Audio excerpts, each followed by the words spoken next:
plasma apocalypse is the cyclical cataclysm that changes all life on Earth. The plasma apocalypse has been known by every culture. It's been recorded in every religion. It's been described from various perspectives and has gone by many names.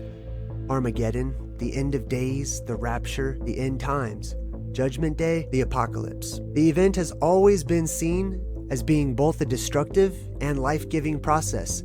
When it brings death to one thing, it gives birth to another. It's a marker for both the end and the beginning of recorded time. Many of our ancient ancestors knew about the cyclical world reset. They would prepare and plan for their survival and the preservation of their families, retreating to deep underground caverns when they saw the signs and omens of destruction. Because the exact date of the event was never known, they made annual preparations which would become traditions that would be carried out by their descendants, who would eventually forget about the cataclysm to come. We are those descendants. This generation has no memory of the creation event, the reoccurring genesis of our world. It survives mostly in the collective subconscious of humanity, secretly escaping through creative mediums like books, movies, and music. Those who remember do so in part, as if trying to recall a powerful dream that slips away from the conscious mind. Those who try and return to the old ways are avoided, mocked, and humiliated, labeled doomsday preppers and preachers of doom and gloom, heretics to the divine and all-powerful church of humanity. But the ancients knew a secret. Those who survive the reset will inherit the new world as masters of themselves and their environments, true and complete freedom bequeathed unto them from a dying age. As I said in the beginning, it has been described from various perspectives. The following is an abbreviated account of the events of the plasma apocalypse as given by my own. The electromagnetic polarity of our world will begin to fluctuate before completely reversing, causing the first signs of what's to come. The sky itself will begin to moan like a woman about to give birth. The sun will disappear for a time, and the world will become very dark. During the neutral point of the polarity shift, the world will experience zero gravity. Everything that isn't attached to the Earth or in it will float. The invisible electromagnetic force field around our world will dissipate, and the physical barrier that keeps the Earth pressurized will break as a massive hole appears in the sky above the North Pole, revealing the plasma vortex that leads to other realms. Bloodlines who have kept the secret of the black hole in the sky and who have prepared over many lifetimes for this moment will enter their rockets and blast off, shooting themselves into the swirling vortex to finally make their escape from this world. Ignorant spectators will only assume their governments are fighting off a strange alien invasion. The hole in the sky will cause the world to depressurize, expanding the atmosphere into instant fog and mist, causing a temporary shortage of oxygen and rupturing eardrums and creating a spiraling wind that will grow into a world storm. The downdraft of that world storm will pull supercooled air from the upper atmosphere down around the Arctic Circle, instantly freezing all it touches into frozen statues of ice. Everything that was floating will be sucked up into the storm towards the opening above the North Pole. Bodies of water that are not sucked out through the opening in the sky will freeze into massive chunks of hail as large as boulders, waiting to fall back to the ground. And water that isn't frozen will be polluted by the dust and debris of the storm, giving it a blood-like color, waiting to rain back down onto this world. The Earth will grow in size, causing worldwide earthquakes that will turn much of the soil into mud through liquefaction. With the electromagnetic force field temporarily down, the plasma that spirals around our world will enter into our atmosphere, looking for attractive places to ground itself. The more powerful plasma streams will carve out canyons and tug at the salty, mud-covered ground, creating mountains in short time. Many centers of civilization will sink into the mud, while others will be petrified instantly. Otherworldly creatures and beings that I call phantazoids will enter into our world. The influx of plasma will possess some of the living, reanimate the dead, and bring life to electronics, all of which will submit to its objective: to seek out and remove those with the old frequency signature until the plasma is cut off from its source. Smaller strands of plasma will dock with the heads of the plasma possessed and reboot the brains of many survivors, wiping their memory of the past. The plasma streams in various forms will set fire to much of the world. Electromagnetic polarity will reverse, and a bluish-white beam of plasma will shoot up from the center of the Earth, up through the North Pole, into the opening in the sky for all to see, also known as Project Bluebeam. The direction of light will reverse, flowing upward, revealing the true nature of our cosmic surroundings. Light will not come from a focal point called the sun, but from the sky itself, and will be various shades of purple, red, orange, and green, depending on one's proximity to the North Pole. The electromagnetic force field will surround our world once again, repelling the rivers of plasma and cutting them off from their source. Our world will be inundated with plasma. A weak electromagnetic force will emerge, allowing leftover floating debris to fall back down to the ground. Meanwhile, objects that crossed the upper atmosphere force boundary will fall upward to their barrier above. Steampunk survivors will sift through the piles of junk that fall to the ground, scavengers of old world artifacts, looking for clues to their past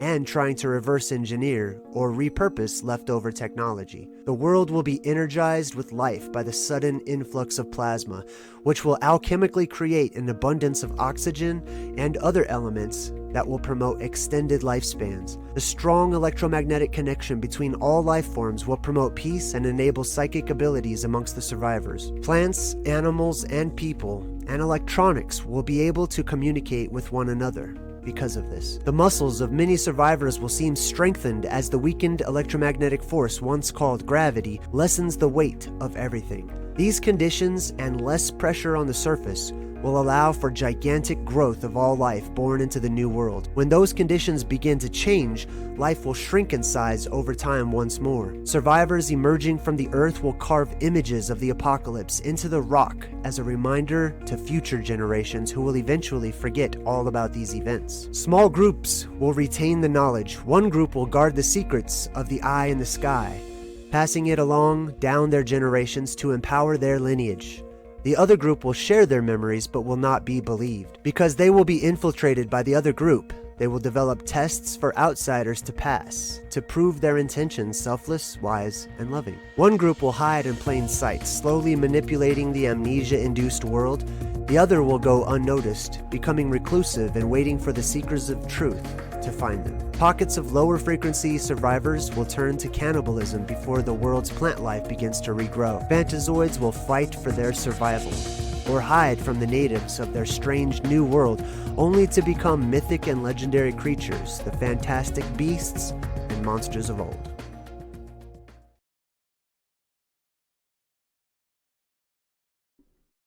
Aloha everyone, I'm JayDreamerZ and welcome to Plasma Apocalypse Thursday. Sorry about the lighting. I haven't quite fixed the lighting yet, so bear with me. But today's the day we talk about the Plasma Apocalypse, specifically certain elements of the Plasma Apocalypse, because there's a lot that goes into it, and it reaches out into a lot of different areas and subjects and topics. So today's topic is a part of the physical world that's an important piece to the Plasma Apocalypse, which is the roof of our world, aka the rim of the world, or the dome of the world. And I'm gonna have to fix the lighting because it looks really bad. Like, I look like I have a rash all over my face or something crazy. Anyway, that's okay. We'll fix it next time. Keep your eyes out, because this whole setup that you see right now, this is all going to change for Thursdays as well. I'm actually have a themed Plasma Apocalypse visuals and everything, and an intro that doesn't just have that.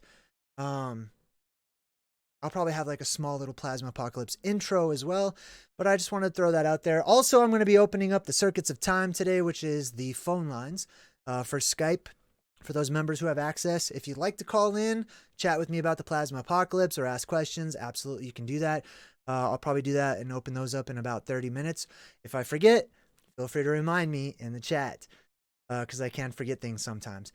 But today we're talking about the dome, the roof, and I'm not one of those people that gets into my feelings or, gets into my feels about, oh, well, it has to look this way, it has to do this way, it has to be shaped this way or that way. No, I'm just going to approach it as there is a covering to our world. There's some sort of a covering. Even in academics, like, they still would sort of admit to something, some sort of a covering, whatever it may be, something that covers and goes around and blankets and wraps our world to keep us from space. Otherwise, space would suck us right out, right? That's kind of like, that's the basic simplicity of it. There's a lot that goes into that, though. But we're going to be talking about how the roof of the world exists, how it's always exists, and I'm going to start with ancient depictions. Let me see if I've got hey, what's up to everybody in the chat too, by the way? Mother Dragon, I see you. Loon through the ether says, JayDreamerZ, I'm super impressed that you can write and read at the same time. Well, hey, thank you. All right, let me see here. I'm just going to go to screen share. Let's turn that on. Okay, cool.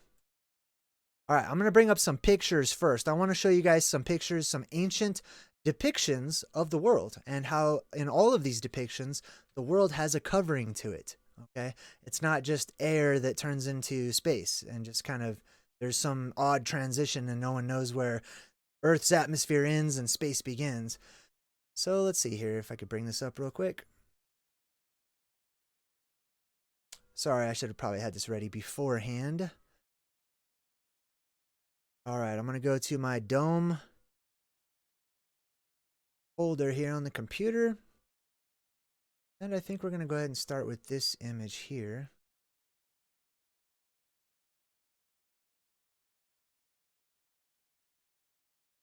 There we go. All right, be 10 more seconds here.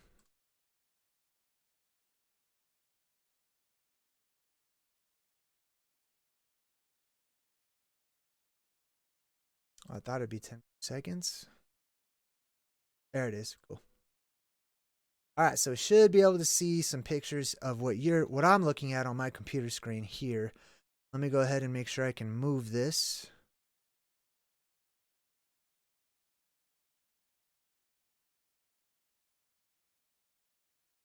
There we go. And will this move? Yes, it will. Okay, so I think I'm going to make this a bit smaller. That's pretty big. Hey, if there's any problems, I have a lot of stuff on the computer right now, so if there's any problems, it's getting choppy or anything, please do let me know.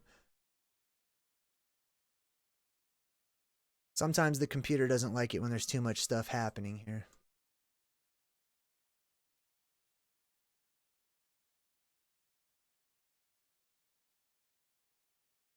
Sometimes it's easier, sometimes it takes a second. All right. That's pretty much good enough for me. All right, so right here we've got some Celtic cosmology. And as you can see, it kind of keeps going around in a circle. And there's the world, which is the plane of existence that we live on, and then the underworld underneath the plane of existence that we live on. And here's another one. I think this is, it's Navajo. This is a Navajo concept of the world. As you can see, they have the dome there. And whatever shape it is, you know, it could be circular. I tend to lean towards it being circular and being a dome shaped. And they all include it. That's why I wanted to show this to everyone. And look in the middle. You see how like in the middle of the world, there's an X with a circle in the middle of it? That's actually going to be really important as well. That's the North Pole. That's the center of the world. And right above that would be the celestial North Pole, which is the middle of the dome. That's where the dome reaches its apex, and that's where the land of the arches is, or Arcadia, the place where the arches all meet. Well, what is this one? I'm not sure what that one was. We'll skip that one. Okay, here's another one. This is the ancient Hebrew depiction of the world. Let me pull this down a little bit. I don't know why it's so big.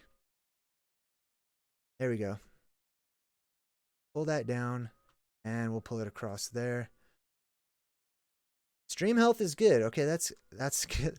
That's good news. All right, so this is how the ancient Hebrews saw the world. Now, this is really interesting because me coming from a biblical background, I have researched and studied the Bible over and over and over many times, both independently and being indoctrinated by churches and things like that as well. But in my own research, I have found that this is the depiction that they show. It was really interesting because Jenny and I were actually going over chapter 1 of Genesis in the Bible, and it was talking about in most Bibles, when it refers to the dome or the covering of the world or the sky and the creation of it, in most Bibles, it will say other words other than dome. It says firmament or something. But I thought it was really interesting because she had a Catholic upbringing. And in the Catholic Bible, at least hers, it comes right out and says, God made the dome and the earth, which was really interesting. All right, so as you can see here, they actually have the firmament, which is the dome there. See that right there? That is the covering of our world. Now, here's some interesting stuff. Some people have picked up on the fact that there is a covering to our world, but not a lot of people have picked up on the possibility of there being more than one covering to our world. And that's something that I believe is a part of the plasma apocalypse. Every time we go through this worldwide reset, I don't like how it's messing up my hands, probably because I get the reptilian videos or whatever. But every time the world goes through this cyclical reset, it grows. And when it grows, that means it's going to create a brand new dome. If that dome up there is a physical object, like I believe it is. Well, I think there's two parts to it, and we're going to talk about that too. But let me go through the rest of these pictures here. As you can see, there is the dome there, or the inner dome with the waters above it. And I believe a secondary dome above that as well. This one's really interesting because at the top, they actually include the Stargate or the portal or, you know, the all-seeing eye, whatever you want to call it. Let's zoom in on that. Right here, gate of heaven.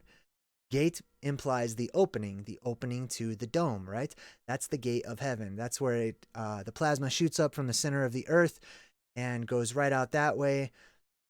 And this is actually really crucial in understanding that there is a hole in there's a hole in the inner dome there from the last plasma apocalypse, and there's no hole in the outer dome there. And that's, I believe, how we get a lot of interesting anomalies like the phases of the moon, and whenever we get the solar eclipses and things of that nature. I believe that has a lot to do with this hole that's in the initial dome or the older dome. The newer dome won't have that hole until we go through the next plasma apocalypse, in which case the plasma will break through and there will be a dome there. The world will depressurize and shoot through the middle there, and a hole in the sky will essentially open up. But as you can see, there are the domes in the ancient cosmology. So the question is, were the ancient people stupid? Were they just dumb and they didn't understand how things worked? It's easy to say that. It's easy for us to say, oh, that's so childlike. That's because they lived a long time ago and didn't have access to telescopes and technology and stuff. And yet, we build and found our school systems and everything upon the shoulders of the same giants, the same cultures, whose many of their feats we can't even replicate today, or we have a very hard time replicating it with our technology, right? So it seems like we kind of pick and choose. We want to have our cake and eat it too when it comes to the ancient cultures of the world. Sometimes we refer to them as being archaic, and sometimes we stand upon their shoulders and move forward with learning from them and listening to them, right?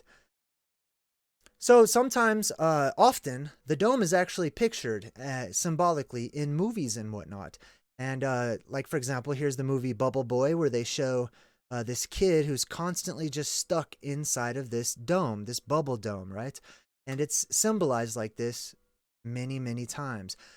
Planet Weird, where they're basically stuck inside of this little bubble, right? It's crystalline surface. This is one of my favorite examples of our world, the world that we live in, under the dome, right? Living under the dome, and trying to get out of it, and what happens when you're in it versus what happens when you leave it. This is from Doctor Who. I can't remember the name of the episode right now, but basically he goes into this device in order to try to like get to know himself real well and perfect himself. Stays inside of this device, which is a miniature world. Basically, it's a castle island that's surrounded by water.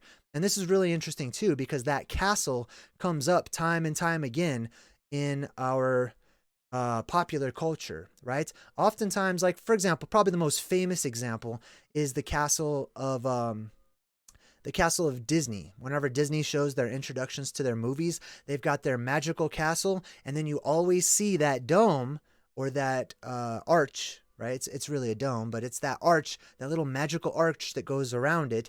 And one of the ramparts or towers, I should say, one of the towers of the Disney castle is always poking up through that dome. There's a reason for that, right? We're going to talk about that too. But in this one, Doctor Who's trying to get out of basically this world, okay?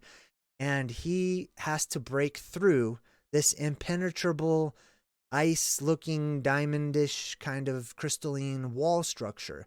And this is the wall that of the dome as it comes downward. Sometimes the dome is pictured and symbolized from above. Sometimes it shows it from the sides, like Doctor Who right here, clearly just standing up, punching forward instead of punching up through the roof, right?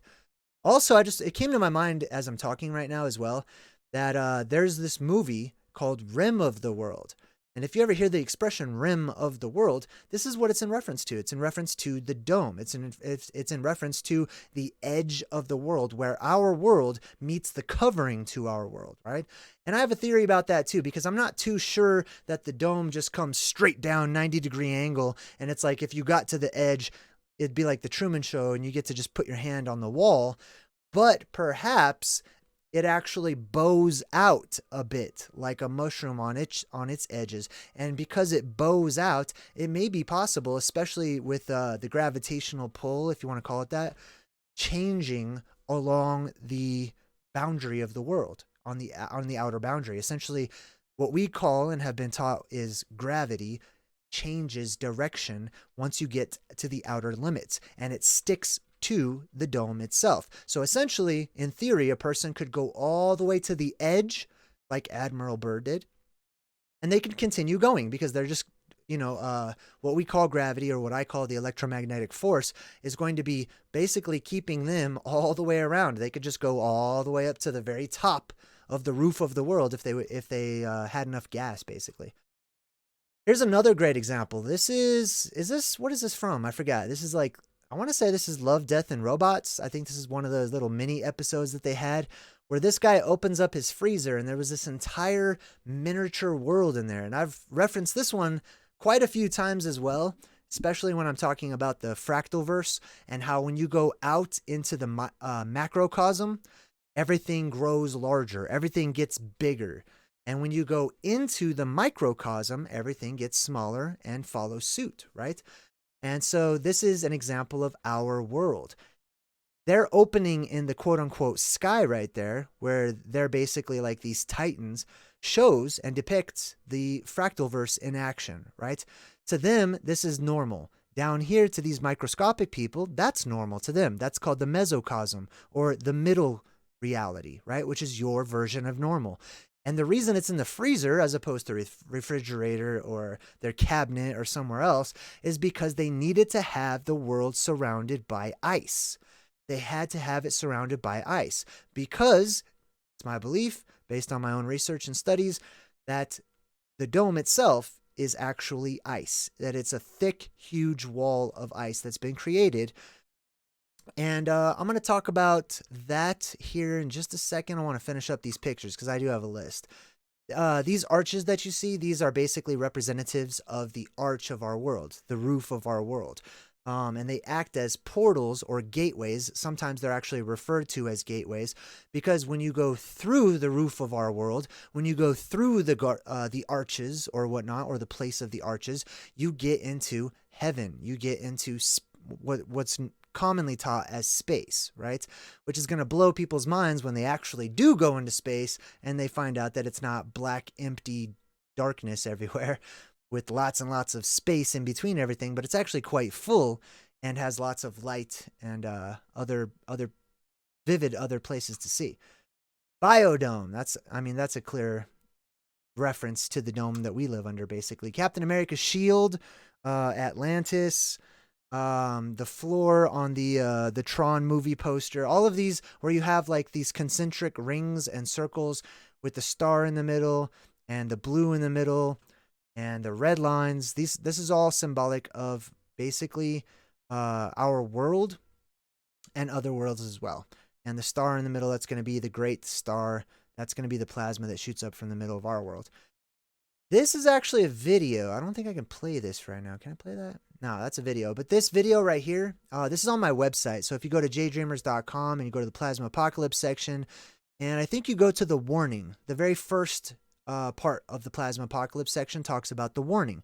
The warning that the plasma apocalypse is imminent, that it's on its way and it's about to happen, is the sounds in the sky, the strange sky sounds that people hear all around the world.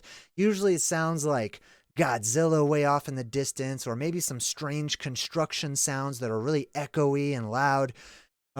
It's my theory that that's actually just the ice thinning out as the polarity of our world, the magnetism of our world, gets ready to flip. Okay, electricity plays a huge role, or I should say, electromagnetism plays a huge role in how our world actually works.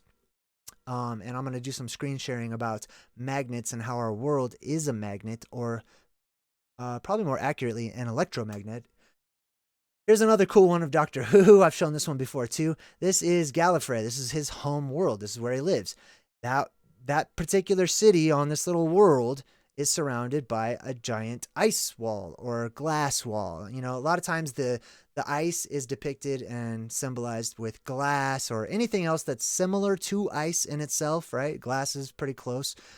And always, there's a hole or some type of ventilation at the very top, at the very apex. That is always going to be there. And these things on the side I find interesting too, but I'll have to talk about those another time.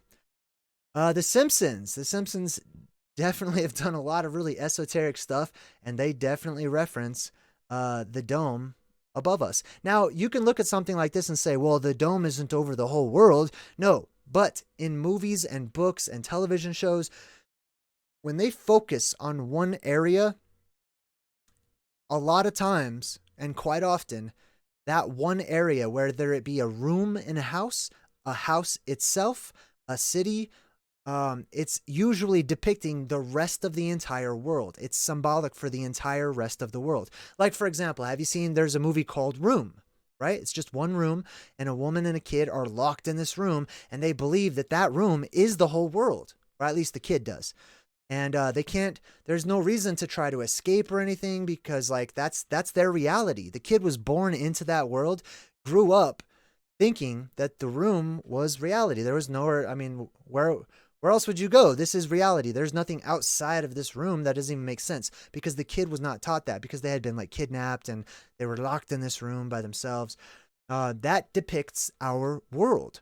Our world is a room within the greater mansion of quote unquote space. Okay.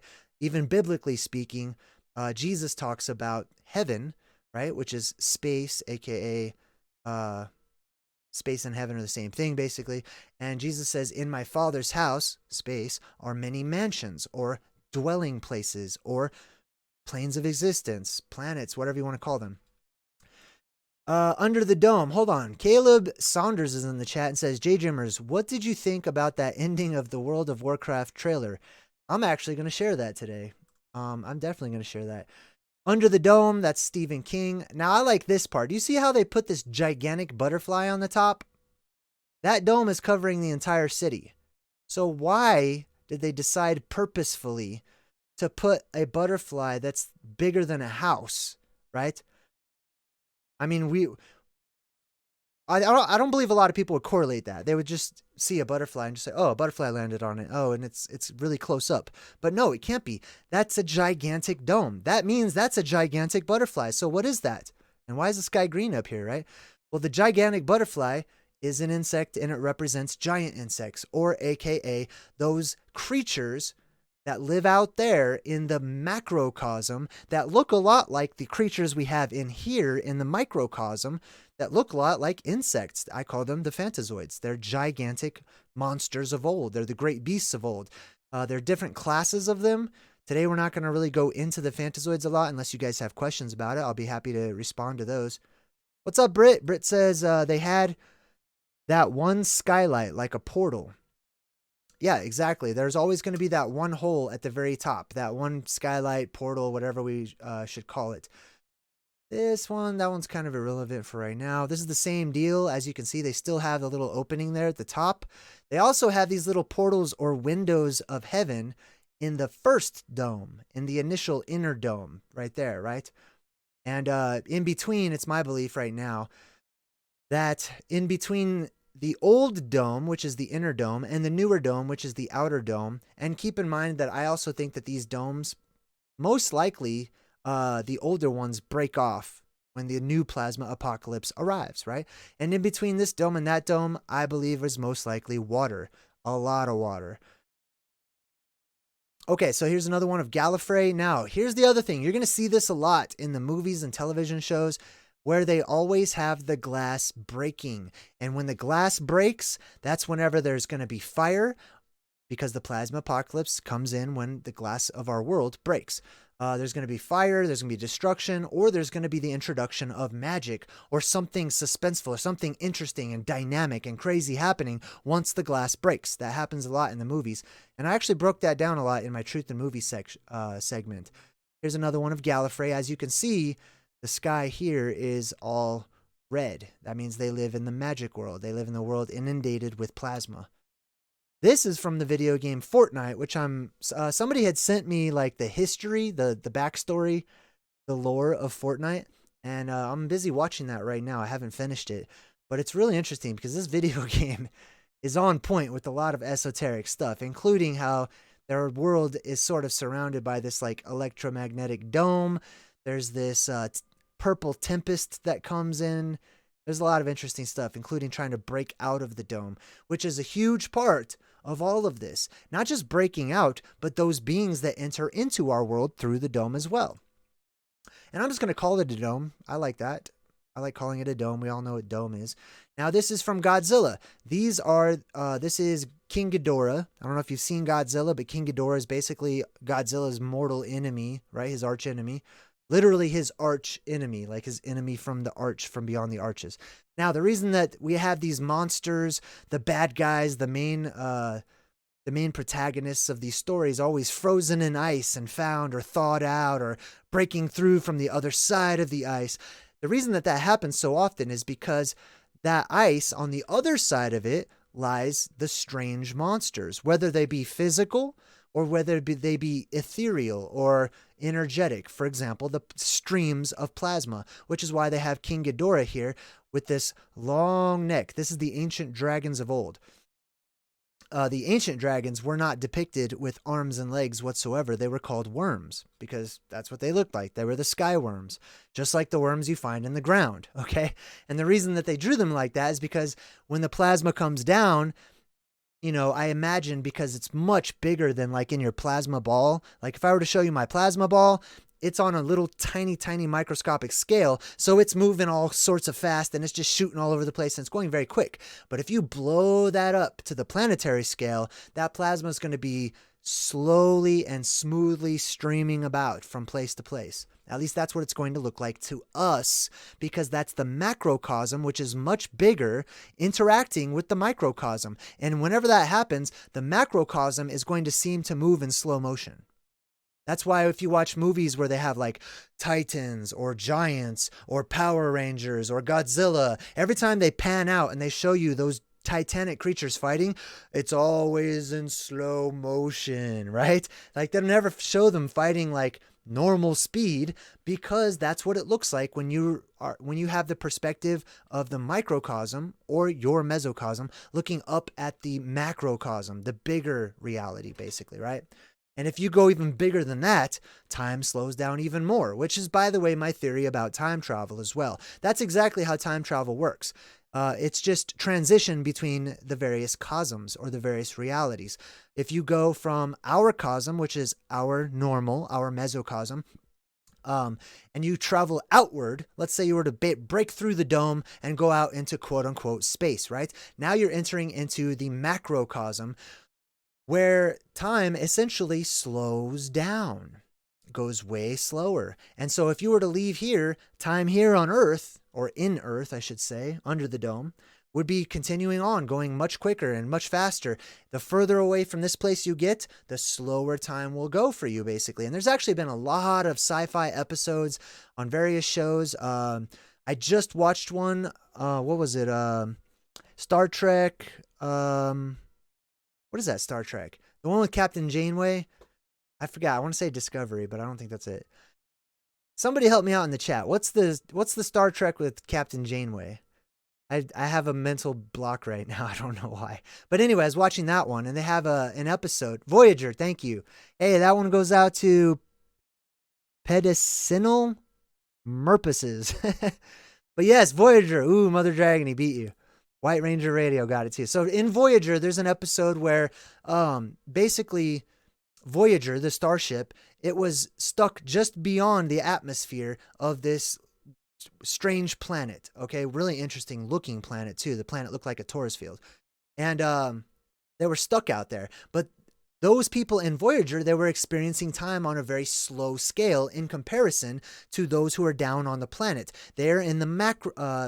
the people on the planet were in the microcosm, and so their time was going by super fast. So Voyager was just watching the entire planet's history evolve super quick in like basically the blink of an eye. So one day for them, like the whole planet has evolved all the way up until the space race from the quote unquote Stone Age, right? And that's I believe how time travel literally can work.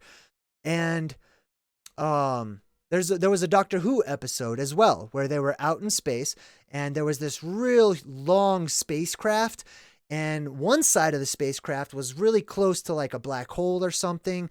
And the closer they were to that source of gravity, which is a world, right? Which is a plane of existence, another covering, another room in the mansion. The closer they were, the faster time moved. So for Doctor Who, who is way closer out in space in the spaceship, they were having time experienced very slow in comparison. But when they took the elevator all the way down to that part of the spaceship that was really close to the black hole or whatever, those people had accelerated time. And I believe that that's how time works, basically. It's just a transition. And this is only one of the ways, of course, but it's a way that makes a lot of sense to me. And I believe it's even taught in academia, basically. Like, time goes quicker the closer you are to Earth. Like, they've said something like it's milliseconds or something, like if you had a really tall tower or something. They basically agree. It's just that they disagree on, like, how quickly time passes in comparison.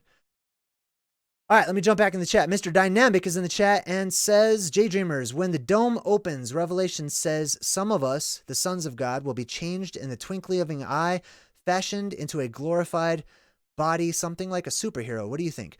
Well, there's a lot that goes into that, but yes, basically when the sky opens up, once that all is said and done, many of us here are going to get superpowers. Only because it's not us that's changing.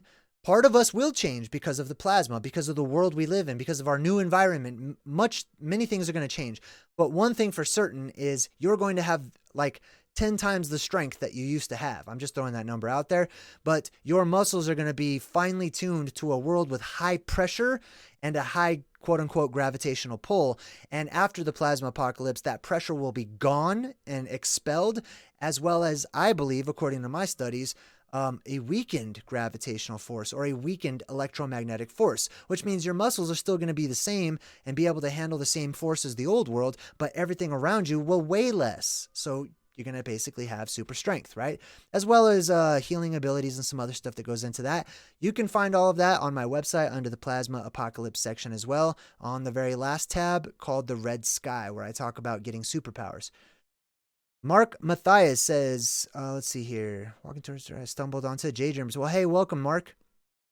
Mr. Dynamic again says, JayDreamerZ, GMO is made to take out the seeds, and the seeds are the source of life and healing, just as the Bible says. All right. And Michael Albert, JayDreamerZ, watch Joe Rogan's podcast with Robert Schuch. He absolutely describes the plasma apocalypse. Okay, cool. Lisa Post is also in there. Lisa says, JayDreamerZ, do you think it would be better to go to ground ourselves here or to float out of the hole? Man, that's a good question too. It depends, okay? I believe that you can absolutely go out of the hole in the sky. You can go out into the heavens or space or whatever. I think we need a new word for it because I don't think space accurately describes. I don't think there's a lot of space in space, basically. But I would love to. I'd love to go out there, but I want to be protected. Like, I want to go to the bottom of the ocean too, but it's not wise for me to just dive right in without any protection, right? There are ways to leave and there are ways to enter. And I think It takes a little studying and a little wisdom on our part not to just jump up and fly out into space without any protection, especially because you're so used to this world. We know, and we've already studied, like, hey, if you want to go to the bottom of the ocean, you can't just go straight down. It's a process, and it takes a certain level of technology. It takes a certain amount of protection, right? And that's why I believe government agencies such as NASA and other space agencies that, yes, they are doing some of the things that they say they're doing, but I believe that they're basically the world's greatest doomsday preppers. They're getting ready to leave. They're getting ready to blow this popsicle stand. They don't want to stick around in this world any longer. They know that there's going to be one chance and one chance only, so they practice shooting rockets up at the sky, sometimes maybe even trying to blow a hole up in the sky, as we'll talk about here in a little bit. Here's another great example. This is from the movie not The Giver. He's in The Giver. And The Giver also actually definitely talks about the dome and the world and the shape of the world. But this is from The Signal. That's right. So this kid, basically its entire reality is taking place out in space. So this world is akin to our world. But there is this sort of glass barrier that goes around and makes it look like it goes on forever when in fact it does not. So he breaks through, and when he breaks through, he realizes he's sort of on this this spaceship that's like a temporary plane of existence floating through space or whatnot. The boy in the bubble. This is also, he's wearing that black and white t-shirt right there. I don't know if you can see that. Black and white represents space in and of itself. The black are the rooms, okay, in the great mansions of space, if you want to say that. The black are the covered worlds, okay? We live in a black world. Like the songs that refer to anything black, like Paint It Black, I see a red door and I want to paint it black. The red door is the vortex in the sky that opens up with the plasma, or that red eye, or the, you know what I mean? The evil eye, whatever you want to call it. And he wants to paint it black. That means he wants to close off the hole that's up in the sky and live in the world of death and decay, basically. Not that it's bad, it's just a different experience, that's all. This is the one that I actually got the thumbnail for this video for. I don't know what this is for. It says Fiction Neon Gardens. I don't know what that is. But I thought this was a really interesting picture, right? This doesn't just simply come from one's imagination, like, oh, I just made this up out of nowhere. This idea didn't actually come from anywhere. This idea comes from the truth of a covering to our world, and that covering that will fall apart one day, that will open up. And do you see how this beam is drawn? Let me zoom in a little bit here. This beam is not drawn as being shooting down from space, because all of this glass or ice or whatever it is would be falling inward, right? No, it's being sucked up, as it should be. And I'll show you that in a bit too. Gallifrey again on Doctor Who. This is some ice. I actually talk about this a lot, about the sound that ice makes. Those strange sky sounds. That's just the ice up there thinning out and cracking. And that's why you hear the trumpets of God, like before the return of the Lord, biblically speaking, right?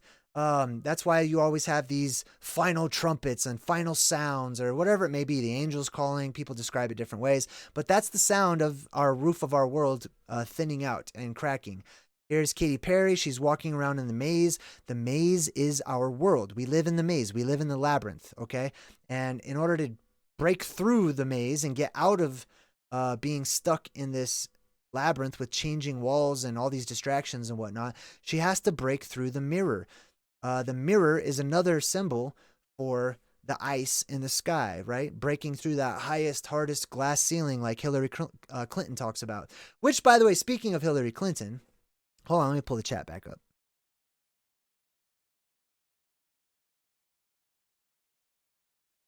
Hey, if I miss your question in the chat, just go ahead and retype it. I'll try to get to it when I can. Speaking of Hillary Clinton, right? I was telling Jenny today, I know that the energies of the world are shifting, right? Oh, I got to fix this light problem. The energies of the world are shifting. The energy, the polarity of the world is about to go through a shift. It's going to flip over. Right now, we live in the masculine energy. It's about to flip over into the female energy, which is why there's a lot of different mixture of male and female energies going on. And that actually manifests itself in the physical form as well, in various ways. But as a part of this, I predicted we would see a lot more female protagonists, female savior figures, female world leaders in fiction, in movies, and sure enough, we have, and we will continue to see that, which is why I firmly believe I'm not interested in politics at all. I never talk about it. I don't really care about it, but I do know, like deep down, I've got a strong feeling the next president is going to be a girl. Like I just know that. And I was telling Jenny, that's the female energy manifesting, but that does not mean that the girl who becomes president will encompass the female energy. I don't believe so. I believe that that girl is actually going to encompass all of the ramped up, heightened male energy, which is going to have its own interesting connections to it, basically. J-Star Peace is in the chat and says, if you have a question for JayDreamerZ, put at JayDreamerZ so he can see it better, which is why I saw his comment. Let's see. Mark Matthias says, JayDreamerZ, can you help us from a blueprint or guide to survive our very best on a video sometime soon? Well, I have already. I've done a few videos about surviving, and I'm going to continue to do that. But, yes, basically to answer your question, yes, I will. Okay. So I will definitely. If you have a specific question, feel free to ask about it. But I'm asking that we try to keep the questions relevant to the topic today, which is the dome and other topics that are connected with there being a dome, right? All right, so we got back to Celtic cosmology. I'm going to get rid of the images here, and I'm going to go back to screen sharing my web pages here. So let me bring up the web pages. So this is going to take me about 20 seconds. I'll just be a minute here. Make sure I have the correct ones pulled up. Oh, that's right. I'm going to try to share some videos, okay? We're going to try to dodge some copyrights. We're going to try to dodge those because we're going to mute them. And we're going to play them for a very minimal amount of time. So cross your fingers with me here. All right, let me go ahead and get this pulled up here. That should work. Oh, that was the wrong one. Okay, well, that's not it at all. That's the chat. I didn't mean to put the chat on the screen. I really don't know why people put the chat on the screen, honestly. Like, because you can just see the chat. It pops up on the screen anyway, so it's like a chat on top of a chat. There we go. This should be right. All right, cool. Now let me go ahead and lock this other one so that it doesn't move, and I should be able to move. Work. Voila, look at that. Okay, cool. Now, let me just go ahead and play this, right? Let me make sure it's muted. Is it muted? All right, let's mute that. Now, this is, I think Mother Dragon actually is the one that sent me this, so thank you, Mother Dragon. By the way, I love your Beetlejuice pictures. Those were the coolest. I still have to show Jenny. But that was super awesome, and I wish I could have been there. She went to go see like the musical. I think it was a musical, right? All right, so let's check this out. This is the new Doctor Who, which, by the way, like I said, there's going to be more female savior figures, more female protagonists, more female goddess worship, more female stuff in the limelight, because subconsciously and energetically, we're shifting into that. We're going back into that. Actually, what we're getting closer to is neutrality. But after neutrality, we'll head right back into the female energy. So let's check this out. This is the new Doctor Who. Happens to be a blonde girl, right? There's some symbolism to why they picked her to have blonde hair. She could add any color hair they wanted, but they wanted her to have blonde hair for a reason. Now, she looks up, and what happens to this glass ceiling, right? Let me pause that real quick. This is basically the dome of the sky. It's space. It's got the sun up there. It's got all that. This is the dome of the world. Now, I want you to watch and see what's on the other side when this dome above her breaks. The blue sky above us breaks open, right? Boom. Did you see that? It was brilliant white, wasn't it? That's because that's space. All right, I don't need to play the rest of that because, we're going to try to avoid all that. Let me show you some other stuff here. Anything in the chat? Let's see. Yeah. Oh, the musical. Cool. That was a musical. Man, I gotta check that out sometime. Much love from Germany. Hey, Raycor. Hello to Germany. Mr. Dynamic says, JayDreamerZ, Elon Musk is building a bunch of stainless steel rockets right now. I think that they know it's about to open. What do you think? I definitely think they know it's about to open. I don't know if all of them, I don't think they're all in on it. I think a lot of people are just following along. And they believe the story they're told. But I believe there are a handful of insiders. And basically, they make a deal with the devil. They make a deal with the bipedal phanazoids who came down earlier, and they're still here, and they want to get out. and we're going to talk about that too. But their deal is you get to leave the world. You get to go from the prison world, which is this one, where you die, where you have a short lifespan and you're not going to make it, guaranteed, and you get to leave and you get to be out there in quote unquote heaven or space where your lifespan is significantly extended and time slows down. That's just one of the benefits to that. So I could see why these people like make these deals and talk about it. Like, for example, a lot of music artists, and I don't know if they're all gonna, I believe a lot of people have like heard the promise of this. I don't know how they guarantee them this so that they know like, yeah, I've got a ticket and I'm going to leave on a jet plane one day and I don't know when I'm going to be back. Like that's what that song's about too. But like for example, the Red Hot Chili Peppers, right? They have this song, I think it's Californication, but they're like, I'll make it to the moon if I have to crawl. Like I had to pause the song like, what? Rewind. What are you talking about? You'll make it to the moon if you have to crawl? What are you talking about? Why do the Red Hot Chili Peppers want to go to the moon? Oh, it's just an expression, bro. He's just shooting for the stars. He's trying to be the best he can be. No, I'm sorry. That's not true at all. Okay. You can take it that way. And yeah, absolutely. There's different levels of everything in existence, different levels of seeing things, different perspectives. However, there's also the literal level. Okay. Which means he wants to go to the moon. Why? Why does he want to go to the moon so bad? Because the moon is the other dome to our sister world. That's the one that we see in the sky. That's actually the hologram of that world. It's a holographic plasma representation. It's not the real one. It's just an image of the other world up there. You can't land on that. Like it's not, you would go right through it, which is why whenever the moon goes through these phases, like you can see like stars and stuff right through the moon. If there happens to be a star behind the moon, you can see it, especially if it's on the dark side, the quote unquote dark side of the moon. Because it's just holographic. It's an image.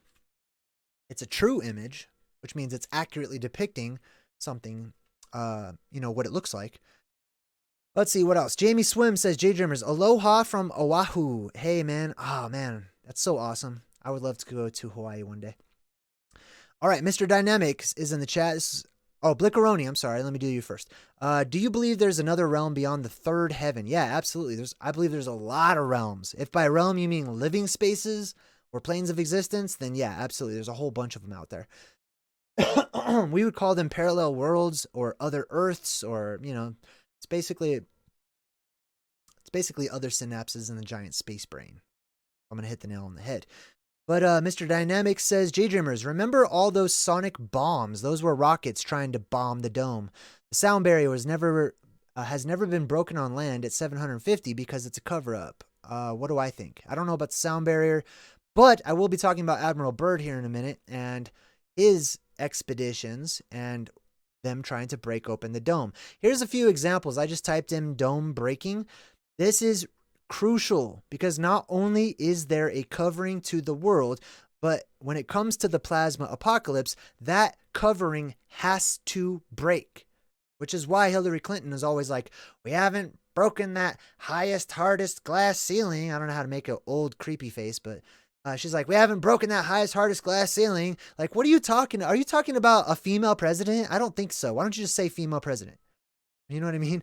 She's talking about literally, she's talking in code to the other people who understand what she's talking about, which is the literal, which is really interesting. Like some things are so esoteric, which means hidden, that you can just talk about them publicly. Like you don't even have to hide them because other people will think they're so ridiculous that they must be metaphors, that they must be something other than literal. You know what I mean? So they do that all the time. They literally say things. But here's a lot of stuff about the dome breaking. This one was a really cool one. This was like the commercial for Hennessy, I believe, right? When Picard like took his hot air balloon up into the sky. He went up into the sky and he literally smashed through like another ocean, smashing through like what looks like in this picture at least, the top of it being frozen and there's water on the other side. That's the dome. They're showing it to us all of the time. Some things are a little more popular than others. So I'm going to go ahead and skip. We'll just shut this one down here. Okay, so this one right here is from the Hunger Games. I'm only going to play this short clip, so pay attention, please. And it's going to show you the world of the Hunger Games when they put them into this false world where they're sort of stuck in there and they have to like hunt each other, which is, by the way, any movie, any show, any miniseries where somebody is like stuck on an island, and especially if they have amnesia or they don't remember how they got there, and all of a sudden there's all this drama and they have to try to figure out who each other is, and they build these factions, and all of that is in reference to this world. The whole world, all of it, has just been condensed into like a small island or a small plot of land or whatever it may be, and that's representing the entire rest of the world. So just like here in the Hunger Games, they're all stuck in here with all these strange things happening. Meanwhile, above them, the quote-unquote gods or the watchers or whatever, like there's literally people watching them like live out their lives. They're on the other side of this dome. Check this out. Oh, shoot. I didn't know there was... Hold on. Okay, so it's a good thing I paused it right there. So check this out. Katniss. I forgot her name. Everdeen, is that what it is? Katniss is the main girl with the bow and arrow, right? She shoots this arrow up into the sky trying to hit the dome. This is that baby blue, whitish plasma beam that I talk about, that I did talk about when I talked about the blue fairy, remember? And Project Bluebeam. That's what this is representing in the movies, in movie form. That's the blue beam. That's Godzilla shooting his atomic breath or whatever up into the sky in order to beat King Ghidorah, which is the plasma with the three-headed dragon, whatever you want to call it. Well, this plasma is going to shoot up. It's going to hit the dome and boom, break it open, right? So the false reality of the underworld where we live underneath the dome itself, right? Where we look up and just like those 3D pictures, you know, those 3D pictures where you have to like stare into it basically, and you can then start to kind of make something out. That's what we do when we look up at the sky and we see the stars and we see the constellations and stuff. We're looking past in our mind. We're looking past the roof and the boundary when we should be looking at it. But we're not. We've been taught to actually use our imagination and look beyond it, even though we're looking right at it. It's like when you look at a painting, you know, you're not looking at the paint. You're looking and you're taking it in as you're using your imagination to see something else, basically. All right, let me jump back into the chat. There's a lot of chat going on today. Yokohama Mike says, "Yo, what's up, JayDreamerZ? The rocket cut off after about 70 miles." That's right. I remember that because they can't get past the dome. They won't be able to get past the dome, okay, until it opens up by itself. There have been many attempts, I believe, to try to break open the dome and to try to force the plasma apocalypse to happen. And there's probably different reasons for that. Let's see. Huckleberryna Bear says, JayDreamerZ, do you believe the moon may be the sole recycler or could it be the sun? Not so sure about that, and nor do I want to talk about soul recycling right now, no offense, but I'm going to sort of focus on the dome, and the dome being the covering of the world right now. I will totally talk about that another time. I just don't want to, I get distracted easily, that's why I'm not trying to like avoid your question, but I am avoiding your question basically, because I want to move forward. Yokohama Mike says, so how high the dome are the sun and the moon? I have no idea. That's a good question. They're not infinite. That's what I can say for sure, right? See, a lot of other people, they try really hard to say like, oh, it's 32.7 miles. Oh, it's this. Like, to me, it's not that important, at least right now. You know, right now, the important thing is accepting that we have a covering to our world. You got to start there. I mean, that's where you really got to start. Now, when you get beyond that and you go further into your studies, like you probably are, then you start getting into like, well, let's measure, let's figure out exactly how far away it is. And, you know, it's probably not as far away as people would imagine that it is, right? I believe it's actually pretty close. I don't know exactly how far in miles or anything like that. And I'm sure one day I'll probably look into that and get a better figure. Mark Matthias says, JayDreamerZ met Young Thug, a rapper, once before he said, be careful of who you have around you. Not everyone is who or what they say they are. It confused me, and I assume he meant surround yourself.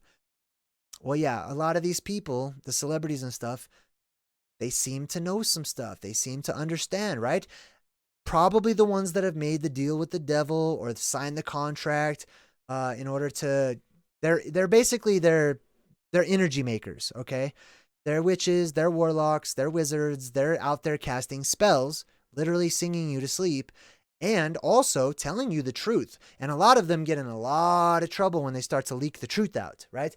They start to come to certain realizations as they go along, because at first it sounds great, but then after a while, perhaps they develop compassion for humanity. Perhaps they develop a love. Perhaps they want others to seek out and follow the breadcrumbs so that you can find your way back home. So they start to like sing songs about that, which immediately will be followed by them having some sort of a tragic accident or going through a mental breakdown or being accused of doing stuff on Neverland Ranch, or, you know what I mean? Like, they always come up with stuff. Like, they are threatened. I firmly believe that they're threatened. Don't share this stuff. Britt is in the chat. It says, JayDreamerZ, 2 blue beams where the 10 Twin Towers were for Memorial of 9/11. Exactly. That's a good catch. Thomas Rowland says, JayDreamerZ, the skull is also a dome that opens in advanced yogis, allowing the consciousness to travel to other realms. Yes, I agree. Mr. Dynamic says, JayDreamerZ, French scientist Auguste Piccard, inventor of the submarine, funded by Hitler, built a metal sphere, launched up, and he said that the Earth was covered and concave, I suppose he said. Mark Matthias says, JayDreamerZ, lately the air felt heavier and thick. Yes, we're going through a transition period right now. Let me go ahead and show you the next thing here. So that was the Hunger Games, right? They shoot it up. That whitish baby blue beam, that's the blue fairy basically that shoots up, that hits the world.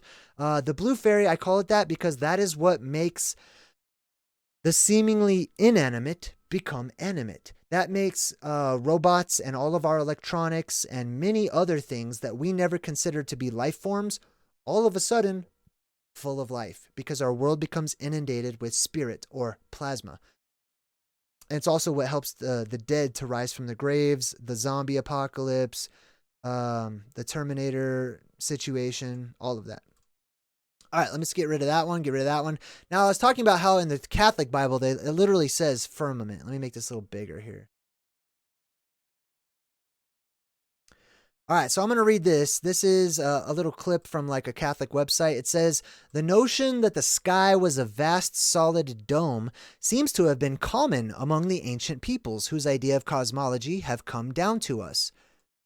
That's a very politically correct and polite way of saying, hey, all those people who we base our entire religious belief systems, like billions of people in the world allegedly, right? They all believe in what the ancients believed in to a certain degree, right? And all of those same cultures whose shoulders we stand upon for our school systems and our colleges and all this other stuff, they also believed that the world had a vault to it or around it, right? Some sort of boundary or barrier. That's what this is saying. Thus, the Egyptians conceived the heavens to be an arched iron ceiling from which the stars were suspended by means of cables. It's also the reason for the movie Iron Sky. Likewise, to the mind of the Babylonians, the sky was an immense dome, forged out of the hardest metal by the hand of Merodach, or Marduk, and resting on a wall surrounding the earth. According to the notion prevalent among the Greeks and Romans, the sky was a great vault of crystal to which the stars were fixed and attached, though by some it was held to be of iron or brass. That the Hebrews entertained similar ideas appears from numerous biblical passages. Keep in mind, this is from a Catholic website, okay? Like, they're telling you straight up, like, yes, absolutely, the whole world believed this, in essence. In the first account of creation, Genesis 1, we read that God created a firmament to divide the upper or celestial from the lower or terrestrial waters. There are waters above us. I'm sure there's an entire ocean up there sticking to the roof of the dome and probably existing between the first dome and the second dome. The Hebrew means something beaten or hammered out and thus extended. I believe my idea for that is that the reason the Hebrew word was used that implies something that is hammered out or beaten so that it spreads out is because that blue beam shoots up, that plasma shoots up, and once the electromagnetic force field turns back on in our world, it is repelled by it in the same way that right now the plasma coming down is repelled so it conforms to the shape. Well, when that electromagnetic field, or bubble if you want to call it that, is reinstituted and the plasma comes upwards and light travels up and energy goes up instead of coming down, now it's going to fill up the bubble and it's going to fill it up and create the byproduct of water, which is going to freeze up there until it gets to a certain point, and then it's just going to be water, and it's going to stay up there. And then, of course, we have a transition period between the red sky and the blue sky, and we have the two different types of apocalypses, which is the fiery one and the water one. Well, where's all this water coming from? Like, that's raining down from the sky, causing the world to temporarily flood from time to time, right? It's not ice comets. I know that. It's definitely not giant snowballs in space that just like smack the world a million times in order to create oceans and stuff. I'm sorry, no. I'm not buying that. Let's see here. What else? The Vulgate rendering, which is just like the Latin copy of the Bible, basically, I believe, corresponds more closely with the Greek stereoma. Let's see. Something made firm or solid. Basically, this is saying the sky is firm or solid. Hey, Carlos Castillo donated $2, man. Thanks a lot. I really appreciate it. That probably goes to help feed my puppy Delilah, and I really appreciate it. Thank you.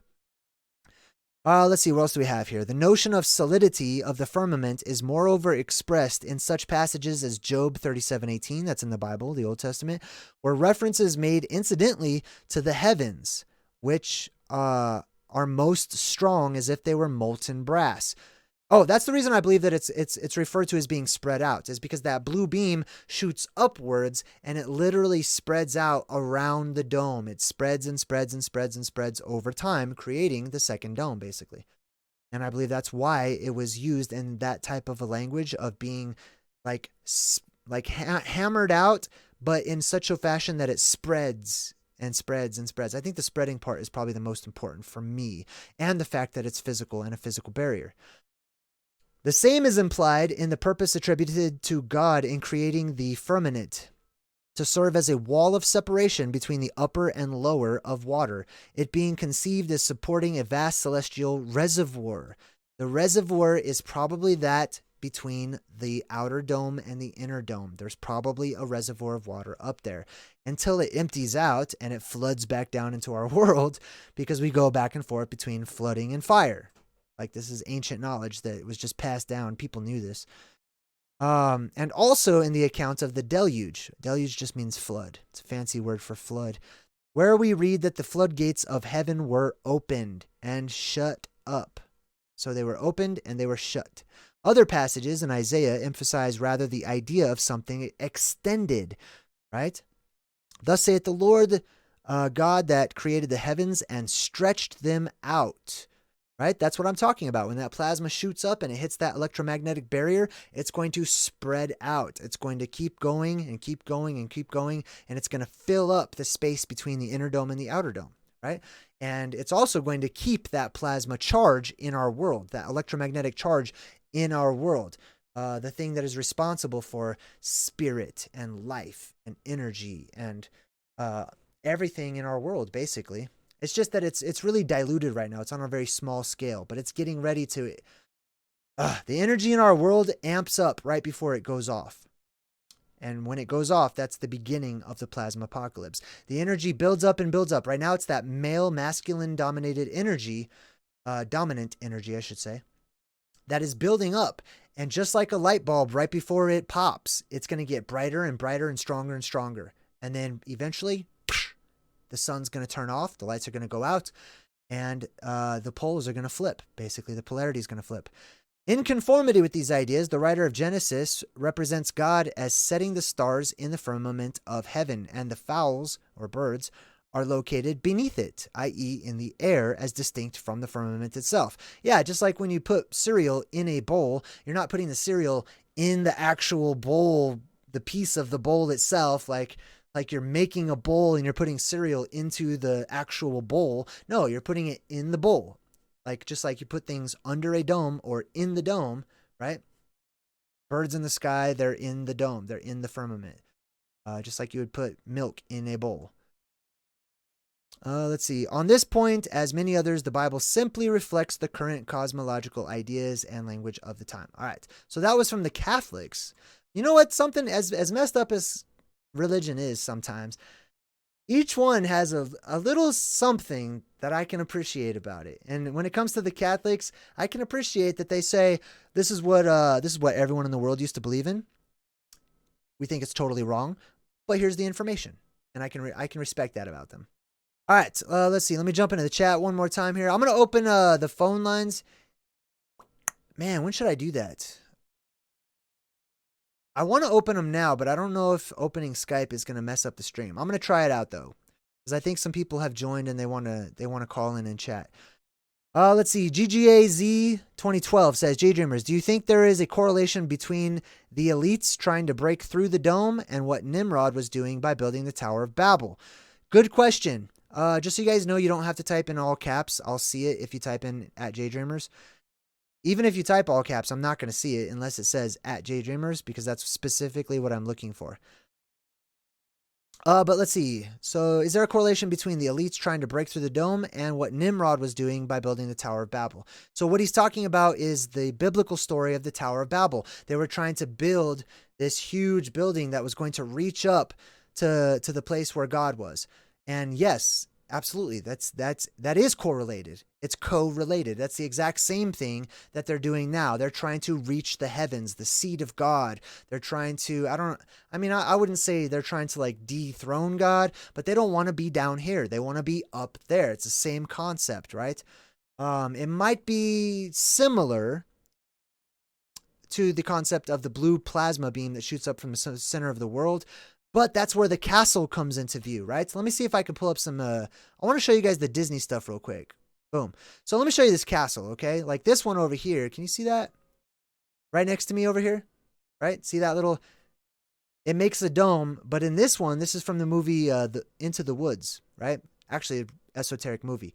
This one shows that the dome makes a moon. That's super interesting, right?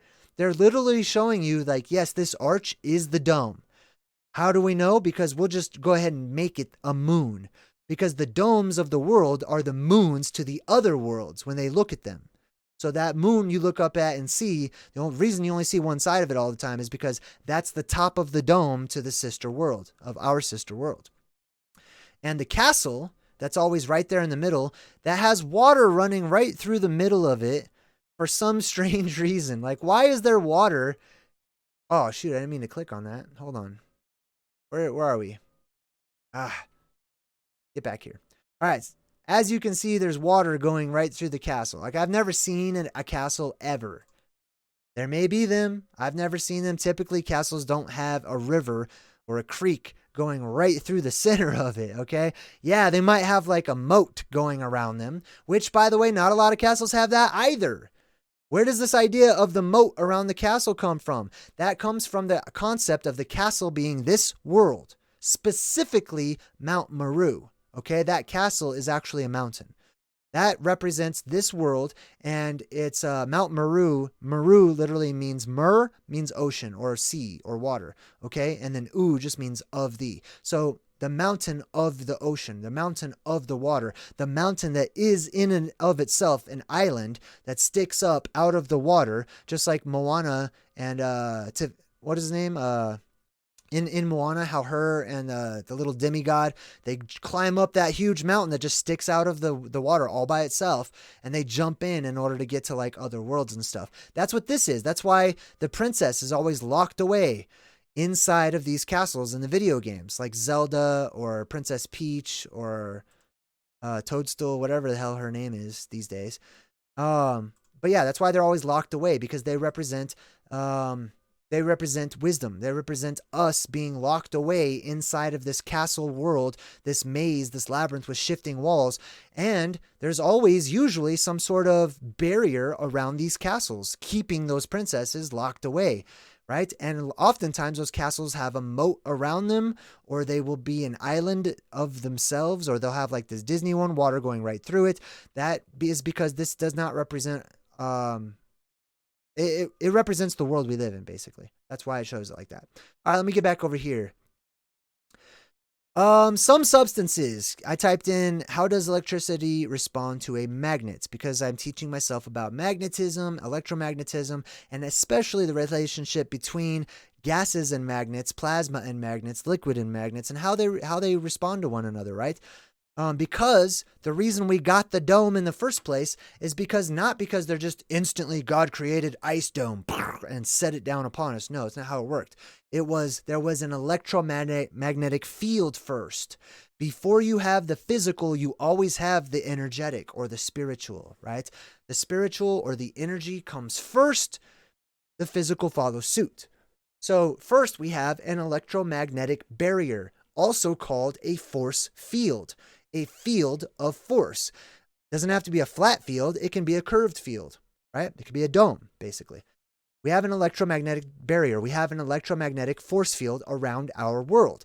Even in academia, they talk about the Van Allen belts, which is basically the same exact thing. They talk about the magnetosphere, which is the exact same thing. They talk about the plasmasphere, same thing. Those are force fields that exist around our world today. Those are very important because when the plasma comes down at our world, like we saw in that one picture, the plasma is repelled by the electromagnetic force field or by the magnetic force field, right? And once it hits that force field, it basically loses power and turns into a different state of matter, water. And that water freezes and gives you a dome, right? So that's how that turns out. It says some substances can be magnetized by an electric current. When electricity runs through a coil of wire, it produces a magnetic field or a magnetic force field. The field around the coil will disappear, however. So think about this as far as the field around our world. The field around the coil will disappear, however, as soon as the electric current is turned off. The Earth is a magnet, specifically an electromagnet, right? So if this applies on the small scale to a coil, what does that mean for the big scale, the grander scale of our world when the electric current hits neutral or is turned off during the polar shift or the polarity shift in our energy, right? That means that the force field keeping out all of the plasma and phantazoids and otherworldly creatures and stuff is going to be off, which means that field right now is probably keeping one of the things that's keeping our dome strong and intact. And when it goes away, the pressure of this world is basically going to cause the bubble to burst. Okay, the top of the world just blows right off. Which, by the way, I want to show you guys this. Let's look at some stuff here. Let's look at some videos. I mean, we've probably all seen this one where the Simpsons had their world covered by the dome. Jesus, man, you got to turn off the volume. So the dome breaks open in where do they live? I forgot what it's called. The Simpsons town. Who cares? Whatever. Anyways, they have the dome. That dome breaks. Okay, the dome breaking is just as crucial as acknowledging its existence. Chicken Little was right. The sky is falling. The sky is going to fall. Let's see here. Let me get back in the chat. I'm sorry if I skipped some people. Blickeroni says, JayDreamerZ, I recommend Scientific Lead Channel if you want to learn more about electromagnetism and its relation to spirit. He says the ideas for his videos came from a vision from God. Okay, I'll keep that in mind. Mr. Dynamic says, JayDreamerZ watched Bob Lazar. He made a mini electromagnetic dome on his desk. He said he couldn't punch through it no matter how hard he tried. What do you think? Did they reverse engineer it? No, I don't think everyone has the specific information that I'm talking about, but I absolutely believe that people can reach out and get it. They can grab it. They can open up their minds to these truths because these truths are already within us. Okay, we're connected to everything else. When you open yourself up, you allow the transition of information or energy, basically.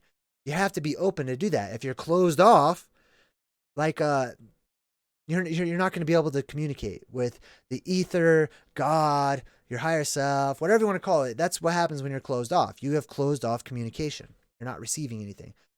Eddie Schrock, Metal Ed, says, JayDreamerZ, please hear my song Plasma Scream. Possibly, I might check it out. I don't know. But thanks for the recommendation. Caleb Saunders says, JayDreamerZ, have you seen the anime Evangelion? It's a series and 3 movies. The 3rd movie show Grandmother Spider, and throughout the show, esoteric symbols relating to the topic. It's all on Netflix. I've never been a big anime fan. I respect anime a lot because when I've been on this path of research, anime has popped up a lot, and I've learned about the various parts of different anime and stuff, but I'm just not entertained by it, honestly. Like I've never been into anime a whole bunch, with the exception of like Avatar, or I'm sorry, The Last Airbender, whatever that one was. I don't even know if that's considered anime, but stuff like that. I just never got into like Pokemon, never got into like, I mean, I got into like the game Pokemon, but not like so much the show, Dragon Ball Z, all that stuff. Like I was never really into it. So I'm probably not going to watch it. I'm just going to be honest with you. Like I might one of these days, but not anytime soon. But I will research it. I will check that stuff out. I'm not going to sit down and watch and, I get a lot of recommendations from people. So I tried watching all the recommendations to begin with, took up my entire day. So now I cannot check out everything that people ask me to check out. I do check out the stuff that like my website members recommend and stuff like that, certain people. Let's see here. Sean College says, good evening, JayDreamerZ. I have been researching Nebru since the early 80s. What? Shoot. I lost it. Sorry, the chat's going a little fast. Where did it go? Yikes, I think I might have lost his comment. Shoot. All right. Well, anyways, let me try a different one here. White Space Marines says, JayDreamerZ, what's up with the chemtrails? Are they hiding something? Are they trying to kill us? Are they trying to break through the dome? Bro, we're not talking about chemtrails right now. No offense. We're talking about the dome. Okay? I'm not trying to be rude. I swear to God. But I'm not talking about chemtrails right now. This is not a chemtrail video. This is a dome video. So let's talk about the dome. Talk about the sky. Talk about space. Talk about anything related to that. The chemtrails, I don't know. I honestly, I have to be in a chemtrail mindset to stop and talk about that. And I'm not right now at all. Blickeroni, let's see. All right, I'm going to skip down. I'm going to move all the way down. You know what? Let me go ahead and open up Skype, because I think we should definitely open up the circuits of time so that people can call in if they want to. Let's see, where did I put my Skype? I hope I don't come across as being rude whenever I'm like, sorry, but I don't want to talk about that. It's not because I don't have any ideas on the subject or whatever. It's just that I'm the type of person that whenever I'm talking about something specific, I like to go with that train of thought. You know what I mean? All right. So I've got Skype open up right now.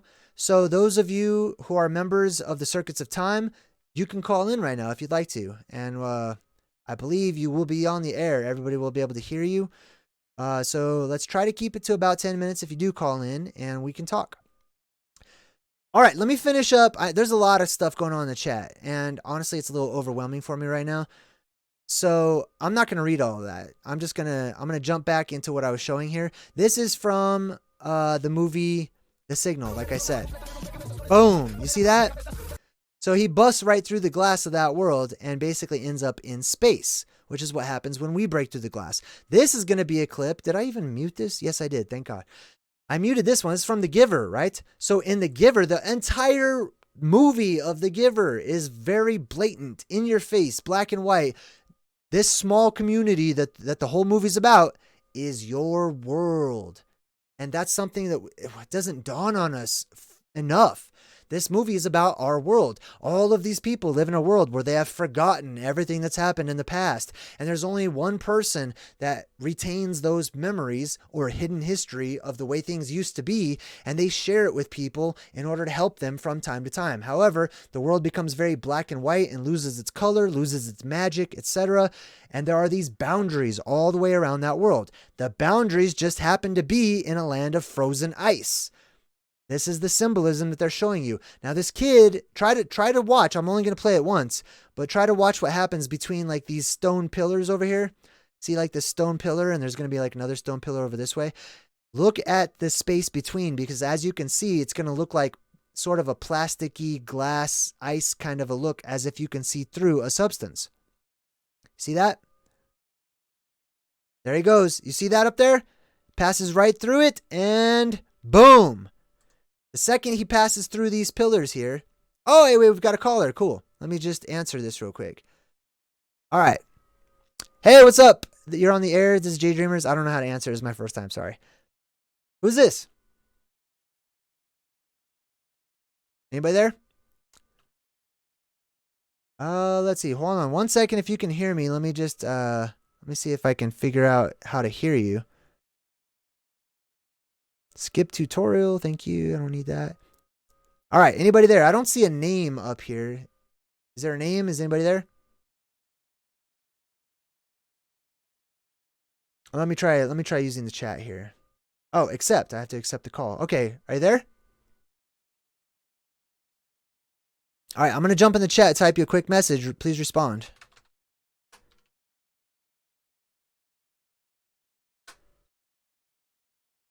It just says the letter C. I'm not sure who's calling right now. Okay. They said yes, they're there. I cannot hear them. Can you guys hear them? In the chat? Oh, it's Mother Dragon. Hey. Well, let me see. Let me figure out why I can't hear you right now. Is your microphone turned on? Like I can't hear you at all. I think I should be able to hear you. Technology's crazy. Let's see here. Let me see if I could figure this out real quick. No, we don't want that stuff. It says we're on a call. I'm afraid to push the video. I don't want to push the video chat. It might push it into overdrive here. Oh, she says I can hear you. Hey, that's cool. Oh, you can hear me. Well, why can't I hear you? Can you guys hear Mother Dragon in the chat? Let me pull the chat up. Can you guys hear Mother Dragon in the chat or on the phone? Blickeroni says no. All right, let me see what I can do about that. 1 second. I should be able to hear you. I'm not sure why I can't hear you right now. All right, where was I? Let's see. 1 second. We're just gonna figure this out. Hey, we have to hit these speed bumps so that we can get really good at it in the future, right? So bear with me as I try to figure out how to hear Mother Dragon. Settings. Let me go to audio here. Audio and video. Speakers.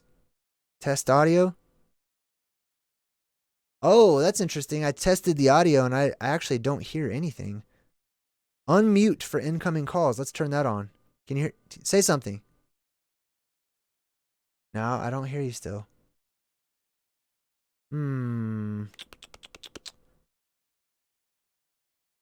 Interesting. All right. Well, this worked perfectly last time. Calling. Hey, let's go to calling.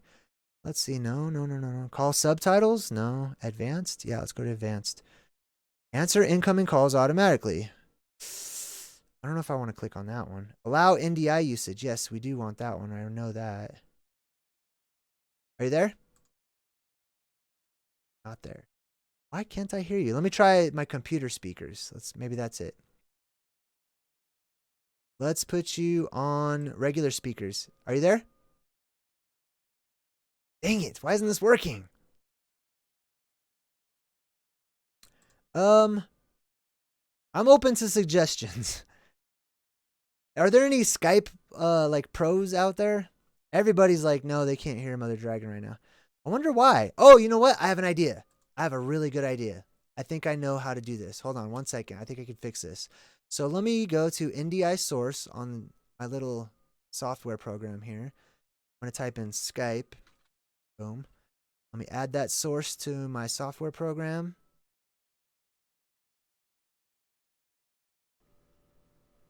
Cool.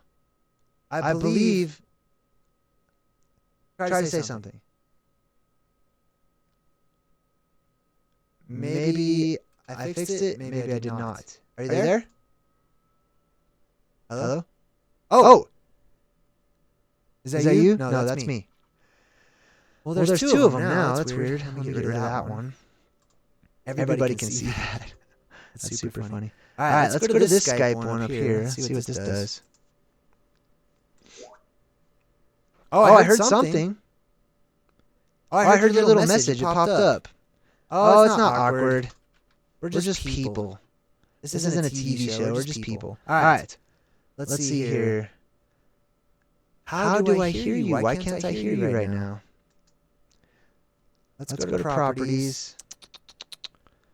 Bandwidth. Hey, maybe we should. Let's do this. Well, hold on. I'm I'm gonna try one more thing. Ah. Try talking. Hello? Nothing. Hold on. Damn it. Try talking again. Hello? Nothing. Really? I have a better idea. Let me get rid of that. Delete. How do I delete that? All right. Let's get rid of that Skype deal. That's not working. The Skype does work because I've done it before. So I just have to figure out what's happening. It's not on your side, is it? Like your microphone's good? I'm gonna press the hold on. I'm gonna press a button I probably shouldn't. Boom. I'm gonna press the video button. We could not connect your selected camera. Please select a different camera. Oh, audio and video. That's because the camera is connected to what I'm doing right now, so I can't use the camera even if I wanted to. So, why can't I hear you? Tell you what, do me a favor, hang up on me, and try calling back. Let's see if that happens. Let's see if that works. I don't mind at all, because I'm going to talk about this again. Oh, that's cool. It shows your picture. All right, let me answer the phone here. Hello, you're on the line with the JayDreamerZ. Aw, how lame. I can't hear you at all. Dang it. Let's see. There's got to be something going on here. Turn off incoming video, hold call, audio and video settings. Let's go to that. Let's go to... There's no audio. I pressed test audio and I don't even hear anything.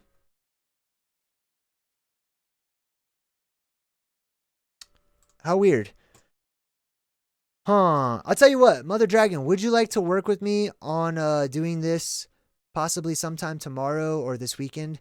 And we can just I could just do like a private live stream and we can have you or anybody, you know, practice calling in and we can try to make it work. If you want to. If you don't, that's totally fine. Oh, you said you heard her for a moment. Somebody said they heard you. We heard her when we couldn't see you. Is that when I put up the Skype deal? You guys could hear her?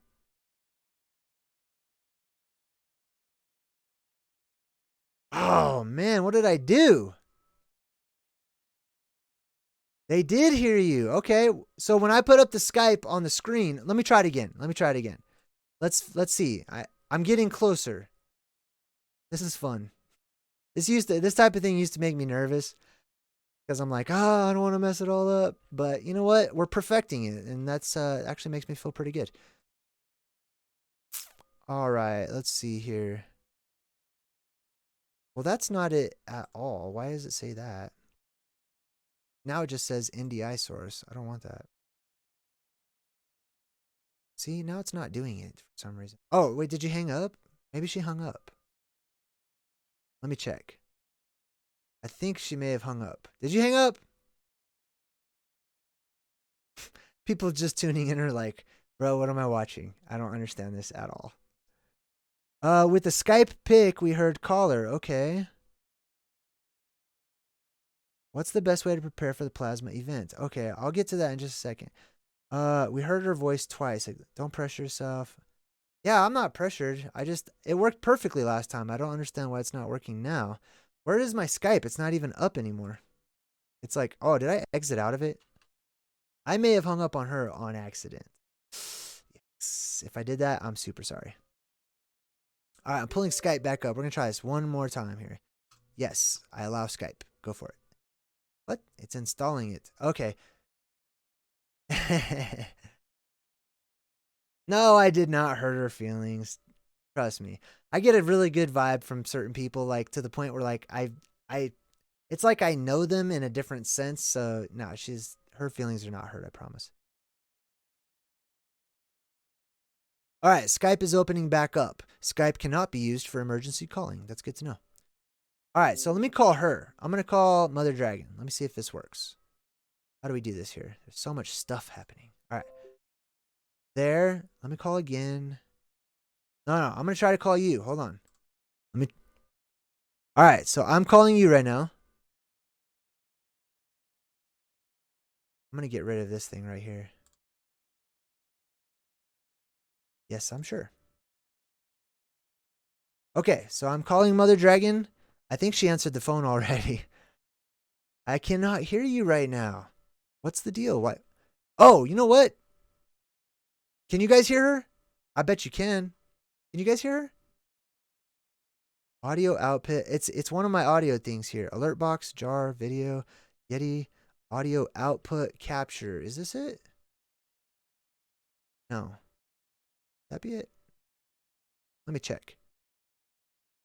Audio output capture. Let's do monitor and output. Are you there?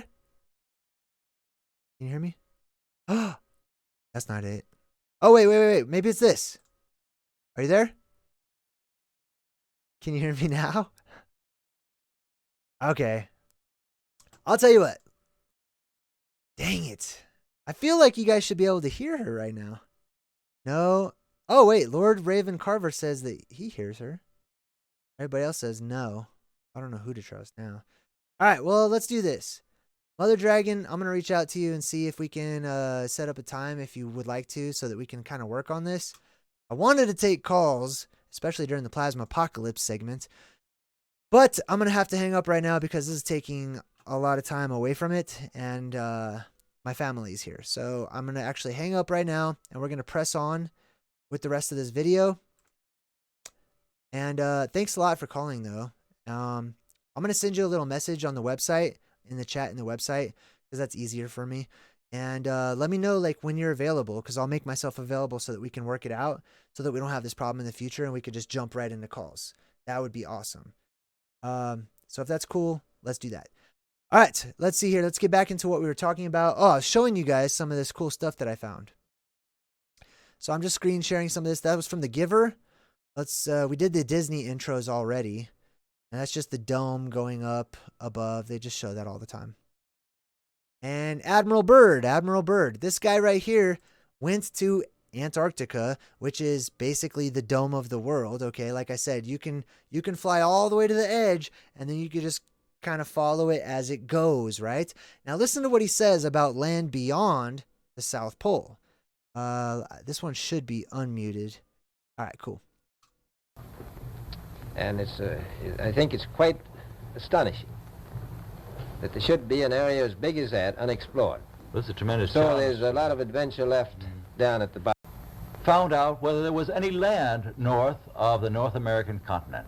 He made that first discovery flight, and I must say that Admiral Byrd, our guest tonight, is not only our greatest living explorer, but he's been an inspiration to countless Americans. Admiral Byrd, you've been to both the North Pole and the South Pole. Is there any unexplored land left on this Earth? Okay, so the question is there any unexplored land left on this Earth, right? Now, if my theory is right, possibly, that Antarctica just extends out and it bubbles out and you can continue around until you're basically at the top of the world, then that makes sense that you would expect to see a vast amount of land past the quote-unquote South Pole. So let's see what he says. That might appeal to adventurous young Americans? Yes, there is. And not up around the North Pole, because it's getting crowded up there now, because they find out it's really usable, not only to live in, but militarily. But strangely enough, there's left in the world today an area as big as the United States that's never been seen by a human being.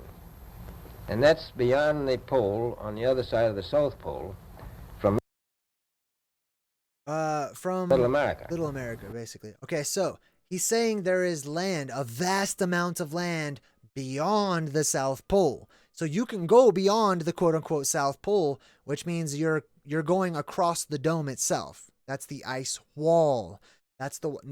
People think of a wall and they just think of something that's straight up and down at a 90-degree angle. No. That wall extends out into becoming a part of the ceiling and a part of the roof and everything else, right? So that's what Admiral Byrd had to say. You can also go beyond the North Pole, believe it or not, because you can actually, you would think that if you go beyond the North Pole, you're just going to hit, like you're going to continue on into some other part of the world. You go beyond the North Pole by going into the world itself. All right, so that was Admiral Byrd. He was an admiral in the Navy. They sent him on some expeditions. Most notably, That's all I was gonna share. Hell, no. I had a video I wanted to share. Hold on, let me pull up YouTube. I totally had a video I wanted to share with you guys. I don't know where it went. I must have accidentally clicked out of it. Wait, is that it? No, it's not. Oh, hold on. Let's go to my history. You guys get to spy on my history here. Admiral Byrd. This one's pretty interesting. Let's see. No. Doctor Who. That's an interesting video. Okay, I was jamming out to some music earlier. Where is it? Oh my God, somebody sent me that. Is it my liked videos? Let me see my liked videos. Someone sent me this like World of Warcraft trailer. Let's type in World of Warcraft. Is it this one? It's totally this one. Good. Thank goodness I could figure it out. All right, hold on. All right, so it's muted. I only want to show one part of this particular video, which is at the very end. They're in this icy place battling each other, of course, right? And it's this totally like Phanazoid white elf chick battling this like petrified guy. Excuse me. And she breaks open this helmet. So I want to show you what happens when she breaks this helmet, okay? Hold on. I really want you guys to see this one close up and personal. So I'm going to make this way bigger so that you can all see it real good.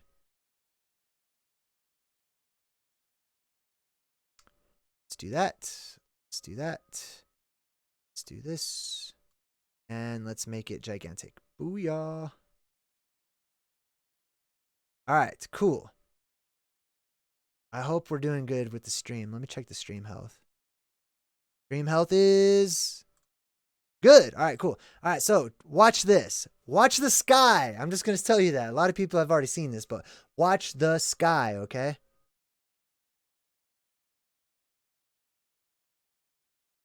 Watch this. This blows my mind. I love this. Whoever sent this to me, thank you. Boom! Shoots up. Did you see that? That was amazing. Let me rewind that a little bit, okay? Do you see this? Hold on. Let me break this down, okay? First of all, we have the castle right in the middle, right above the hole. That castle's Mount Meru, like I said. It's actually a volcano, okay? Technically. It's not a volcano that shoots lava. It's a volcano that shoots plasma up from the middle of our world. Okay, it's the main entrance from the inner earth. That plasma shoots up through that quote-unquote castle, just like we saw in the Hunger Games where she shoots the dome with that baby blue white beam. Same thing. That's going to shoot up, crack that highest, hardest glass ceiling, crack the roof of the world open, and then all this stuff does not fall down but gets sucked up. Watch. Boom! And then on the other side, fiery redness, right? That's the plasma on the other side of our world, okay?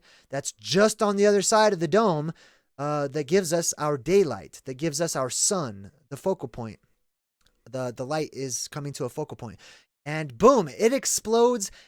It even looks like ice or glass or something like that, or crystal or something, right? It's broken apart and it gets sucked right up instantly. Why is it getting sucked up? Because this world is pressurized and it's becoming depressurized, which means it's not going to fall down. It's going to shoot way out.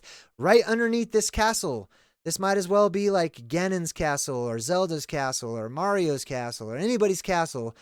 And then it shoots up into the sky. And then it shows like the whole ceiling cracking and everything. This is not fantasy as in not real. This is fantasy as in your hidden esoteric history and current hidden reality of the world we live in today. And I'm glad that people sent this to me. Look at that. You can see it kind of like goes upward and inward. And up here, I don't know exactly what this is. It's either another castle that's coming down from an alternate parallel sister world, or maybe, I don't know, like a spaceship or something like that. But to me, it looks like two worlds colliding. I'm not sure. But anyway, I thought that was just one of the coolest depictions of the glass dome breaking open, the plasma apocalypse starting, seeing the red sky on the other side. Like it's all there. And it's always been there. Check this out. Boom, look at that. I want that as like a poster, man. That is a beautiful sight for me to see. Not just because it's fantasy and cool looking, because it's real. Because it's real, man. Like this, we live in the dark city. We live in the dark world. We live in the dark plane, in the dark realm, whatever you want to call it. That's where we live. All right, let me get out of that. I think I'm done sharing stuff as far as that goes. So let me just go ahead and... All right, cool. All right, so I'm not going to be screen sharing that anymore. Let me just lock that so I can't move stuff. And minimize. All right, cool. So I've got the chat open. Hey, because I couldn't take calls, I'd like to take questions in the chat. So for, I don't know, for a little while, go ahead and type in @JayDreamerZ if you have a question for me. You can make it about whatever you want, okay? During the video, when I was talking about the dome, I wanted to talk about the dome. Now I'm saying whatever you want to ask about, go for it. Type in @JayDreamerZ, spell it correctly, or it's not going to highlight on my end. Oh, cool. Mother Dragon says she shot me a message. All right, sweet. So, hey, thanks for being a sweetheart. Thanks for helping me out. I'm sorry about the technical difficulties. You almost kind of knew that was going to happen, though, right? But that's okay. Everything gets better. We're going to perfect it, and we're going to take lots of calls in the future. All right. Any questions in the chat? Remember, you got to spell it. Ryan, there's a Z at the end. I did see it, though, so I'm going to go ahead and read it. But you got to spell it correctly. And there's no space between @ and JayDreamerZ. But Ryan Lemon says, JayDreamerZ, what about Wernher von Braun, the Nazi scientist that invented the atom bomb, chose to leave a scripture on his tombstone about the firmament? Okay, so that's really simple. Wernher von Braun is talking about the firmament of the heavens, right? He just left a biblical verse about that. What movie was that, says Lisa Post? That was not from a movie, that was from a trailer for the video game World of Warcraft. These video games have a lot of esoteric stuff in them, which is why I like video games. Do I like Star Wars, says Noah Townsend. Yes, I do. I love Star Wars. There's a lot of truth in Star Wars. Actually, it's all truth. It's all truth. All of Star Wars. Everything is truth, basically. It's just how we decipher that truth. Blickaroni says, JayDreamerZ, research Gravity Falls 3, Part 3 finale. Gravity shuts off. Portal forms in the sky. One of the characters even mentions doing apocalypse training instead of Christmas. Demon possessions. You know what? I'm going to make a note of that. I think I will check that out. Hold on. Let me just go ahead and type in my little notes here. Where are my notes? What? Nope. I've got so many notes on this computer. There we go. Here's my most recent notes. All right, cool. I'm going to type this in. What was it? Gravity Falls Season 3 finale? All right, I will check that out. That actually sounds pretty interesting. Sean College says, good evening, JayDreamerZ. I've been researching Nibiru since very early 80s. What knowledge do you have that you can share here tonight? Cheers, pal. Okay, so I actually did a few videos on this, but in short, right now, I'll tell you that Nibiru is not a planet. Nibiru can look like a planet, but it's the hole that opens up in the sky. And it's, if you have a planetary mentality, right, and you believe that that's space that we're looking up when we look at the blackness of space or whatever, instead of seeing just the black shadow of the dome itself, keeping the light of space from us, then what it's going to look like to many people is that a planet is literally about to crash into our world. Like a huge planet is doing a flyby, because it's just going to be a big circle in the sky. It's going to be red, or red in color, somewhere along the red spectrum. That's what Nibiru is. Nibiru is the hole in the sky that opens up. And that's why it's also the place of the crossing, where the Anunnaki come down through that hole in the sky, through that planetary circle, whatever. It's not a planet, though. Hope that helps you out. Tiffany Vinci says, JayDreamerZ, how do we prepare for the plasma? You need to start inside. Prepare your energy first. If your energy is messed up, it's going to become amplified, and you're either going to die because the plasma is going to be attracted to it and electrocute you or do something to you, or you're going to turn into a plasma-possessed person, which is somebody that is like on steroids, basically, and you turn into a servant of the plasma. You're going to help it to go kill people, basically. Let's see here. Do I like Star Wars? Yes, I do. What movie was that? I read all that. Let's see. Do you think Pokemon are domesticated phantazoids? I don't know. I never really thought of it like that before. Could be. I don't know. I'm not sure. Possibly. Like I said, I don't watch a lot of Pokemon. I don't know a lot about them. I just used to play the little Pokemon Go game. Lake of fire under Antarctica. Well, yeah, because it's not under it, it's on the other side of it, right? That's the dome above us, and there is a lake of fire being plasma that is coming down right above us right now. And when that hole in the sky opens up, the lake of fire will open up, basically, and that will be plasma entering into our world. Does not mean 100% destruction. It means a lot of destruction, but it means 100% change. Cloveny says, JayDreamerZ, is there a correlation with the word Om and the dome? True home moon, is there a resemblance in the Sanskrit word forming the Spider-Man logo? Worldwide plasma lining. Okay, guys, I appreciate that you have questions. Please don't do compound questions. Don't try to jam in like 4 questions into one question, because you're just going to confuse me. It's hard for me to keep track of stuff. I'm just going to be honest with you. Okay. So is there a correlation between Om and dome? I don't think so, but I don't know. I've never really done that research. I would be interested in hearing what you have to say after you've done the research, and let me know if you found a correlation. But that's never come across in my studies. It's never been something I've looked into. Sean College says, cheers and thank you. You're very welcome. Robert Wharton says, JayDreamerZ, what's your take on the DMT realm? Okay, so DMT is basically, it's one of those substances, okay, chemicals. I don't really like to call it a drug. There's certain things I consider drugs, like hardcore drugs, like stay away from that, like crack and stuff, and natural chemicals that come from plants, okay? To me, those are two totally different things. But basically, they're very similar in that they're alive, okay? Everything is alive, and everything interacts with everything else in different ways. Some things act as translators or mediators, just like these drugs do, okay? They act as... I am super sorry about that. I had to burp, and I'm just being honest, but it's gross, and I didn't want to burp in the microphone. So some things act as translators, okay? Some things act as universal translators, just like in Star Trek, and sometimes in Star Wars. But yeah, that's what it is, okay? That those substances will actually work with your mind if you allow them to. If you don't, you're going to fight against them. You're going to have a terrible experience. If you allow them to work with your mind and your perception and your energy, then they're going to translate the things that you cannot see, and they're going to allow you to communicate with things that you never even thought of communicating with before, okay? That's a short answer. I have to give short answers because there's so many questions and stuff. Blickaroni, what's up, dude? Says, JayDreamerZ, so are the people who can't be possessed but also aren't pure-hearted the people that get chased? You need to be pure-hearted. I'm just going to say that, okay? So be pure-hearted, because the energy in this world is going to get stronger and stronger. It's basically going to force people to choose sides.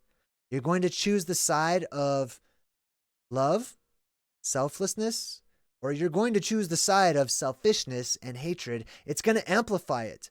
There could be exceptions. There always are exceptions, but that gets into a balancing act. So to stay on the safe side, cleanse yourself. That's what I'm doing. Okay. We have to cleanse ourselves. We have to focus on light and love and all the hippie positivity type stuff that a lot of people really don't like and never did like. That stuff's the most important stuff that exists right now, because that stuff is going to save your life. Okay. As well as having somebody with you during the plasma apocalypse who loves you and you love them, because touching that person will establish a circuit or a circle of love, which is going to give off certain energies, which I believe is going to repel the plasma. Let's see here. Issa Mindset. What's up, Issa? Says, JayDreamerZ, do you think the white/brightness of space is why angels are depicted having glowing white light around them? Yes, I do. Ryan Lemon says, JayDreamerZ, do you think Trump is on our side? I don't believe in sides at all. I don't do politics. I don't do all that type of stuff. Do I think Trump is on our side, exposing the liars and corruption that has been going on? I don't care about politics whatsoever. That's my answer to that. If you follow it, great. I support that you follow it and that you're interested in it. I'm not. I don't play that puppeteer game, okay? Trump, all those people in office, all this stuff happening, they're all puppets, okay? I'm focused on the puppet masters. I'm focused on me cutting the strings. because I've got no strings to hold me down, make me laugh, or make me frown. They've got strings, as you can see. There are no strings on me. That's my answer. Moses Bear says, JayDreamerZ, what do you think of Tartaria? I've talked about Tartaria a lot in my past videos. And you know what? I might make my past videos public again. I don't know. I'm thinking about some stuff right now. Because not a lot of people are able to watch my past videos, and I'm very proud of them. And they have a lot of important information in them, and only certain people are getting them, and it kind of bothers me a little bit. So keep your ear to the grindstone. Is that how it goes? No, that's not it. Anyways, you know what I'm saying. What do I think of Tartaria? Okay, so Tartaria, I believe there's different levels to that. The literal level to Tartaria is it is a country. It is a region that once existed that was definitely covered up, that they don't talk about anymore. They don't point it out. They don't give it the credit where the credit was due. However, Tartaria rising to the surface is symbolic spiritually or energetically of not Tartaria, but Tartarus. Okay, Tartarus is the place where they kept the monsters underground, where they kept the Hecatenares, where they kept the Cyclopses, where they kept the fallen angels of old. That's where Tartarus is, the giants, the titans, stuff like that. That they live down in the underworld and perhaps cannot come up to the surface because of the energetics, the electromagnetics that are involved, or the barriers that are involved. But those barriers come down during the plasma apocalypse. We will see the reemergence of titans, literal titans. We will see the reemergence of giants, literal giants. We will see people with superpowers, literal superpower. All of these things are going to happen, so I see a lot of this stuff as harbingers of what is to come. Tartaria rising to the surface being one of those. Good question. Let's see. Ashhole414 says, JayDreamerZ, what percentage of humans will survive the plasma apocalypse in your honest opinion? In my honest opinion, a small percentage. So that's my opinion. A very small, like pockets. Okay. When I feel it in my mind, in my spirit memory, it's like pockets of people spread thin. Okay. Like it's going to seem like you're the only one that made it, basically, until you start traveling and you go a few years, and then you'll come upon, some small village or something. You know what I mean? Like small pockets of people, not a lot of people, but enough people that the world gets to repopulate and stuff. Let's see. Issa says, JayDreamerZ, do you think the plasma as good or bad, or is it a bit of both? Well, how do you see yourself? Do you see yourself as good or bad, or a little bit of both? Because that's basically the answer. Blickeroni says, JayDreamerZ, here's a link. This Christian guy actually describes the Lucifer/Black Sun as a spirit of true love that's meant to purify evil rather than being Satan. And that's a part of it. Absolutely. Like, people have things backwards in this world, okay? And a lot of people, even like followers of Satanism and stuff, like they do the costume thing and they're very outward with it, but many of those people, it seems to me, don't truly understand what it is that they're talking about when they talk about Lucifer or the Lightbringer or all of these things. I don't believe in good and bad. I believe in polarity, right? I believe there's a spectrum there. And actually, thank you, Jenny, for helping me to see the spectrum. But there's a spectrum of things, and how we see depends on where we are on that spectrum, right? So yeah, the plasma is neither good nor bad. It just is. And it's alive, and it's doing what it wills to do. So, I mean, do you want to make friends with it? Like, you can. It might be a good idea. Carlos Castillo says, JayDreamerZ, in how many years do you think it will happen? I believe, my guess, okay, I'm not going to tell you when it's going to happen because nobody knows. But my guess is by the year 2024, if not on the year 2024. And I did a whole video about that, explaining why. And that's in my Plasma Apocalypse section. All right, let's see. Ashhole414 says, JayDreamerZ, thank you for the good answer. You're very welcome. Spirit Miracle says, Castle, cast L, cast spell. Okay, I see what you did there. I do hate politics. That's true. Yeah, I don't talk about politics. I'm so uninterested in it. To me, it's like watching drama, like some sort of drama show on TV. Like it's uninteresting to me. I'm not saying it's bad or it shouldn't be followed by some people. I'm just saying I have zero interest in politics at all. Like I don't care whatsoever. I pick up on stuff through my studies. Like when Hillary Clinton was like, we're going to break the highest, hardest glass ceiling. Like, yeah, I tuned in on that. Or when they were at George Bush Sr.'s funeral or whatever, and they passed around those secret notes everyone was reading. Yeah, I picked up on that. I check out that kind of political stuff. I don't listen to voting on propositions. I don't care about who's actually going to be the next president.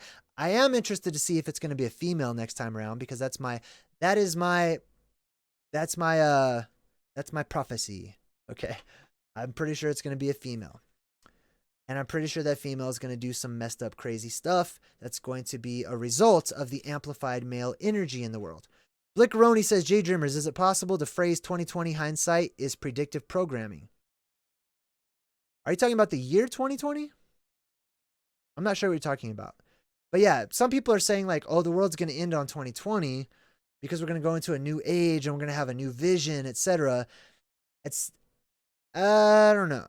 I'm not sure. That sounds, I don't know. I'm not sure how I feel about it. I'm not feeling that one. I'm just going to be honest.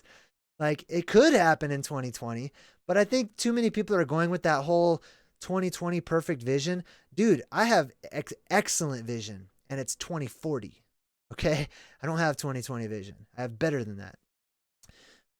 So yeah, I'm feeling like 2024. And possibly beyond that. Who knows? Possibly further out than that. Because there are certain things that have to happen. Okay? Like there's going to be Fimbulvinter. There's going to be a great war. There's certain things that always happen and precede the plasma apocalypse. We have not seen some of those things happen. So it doesn't look like they're coming anytime soon in the next like 2 months. You know what I mean? So yeah, I feel like there needs to be a bit more time before the end of the world comes. Certain things have to go down. Robert Wharton says, JayDreamerZ, are people that are in deep underground bunkers going to survive? I don't know. I mean, I would assume many of them are not, because there's going to be huge earthquakes, like worldwide earthquakes happening. And I think a lot of it actually just boils down to chance. It boils down to not chance, maybe fate. Maybe that's a better word to use.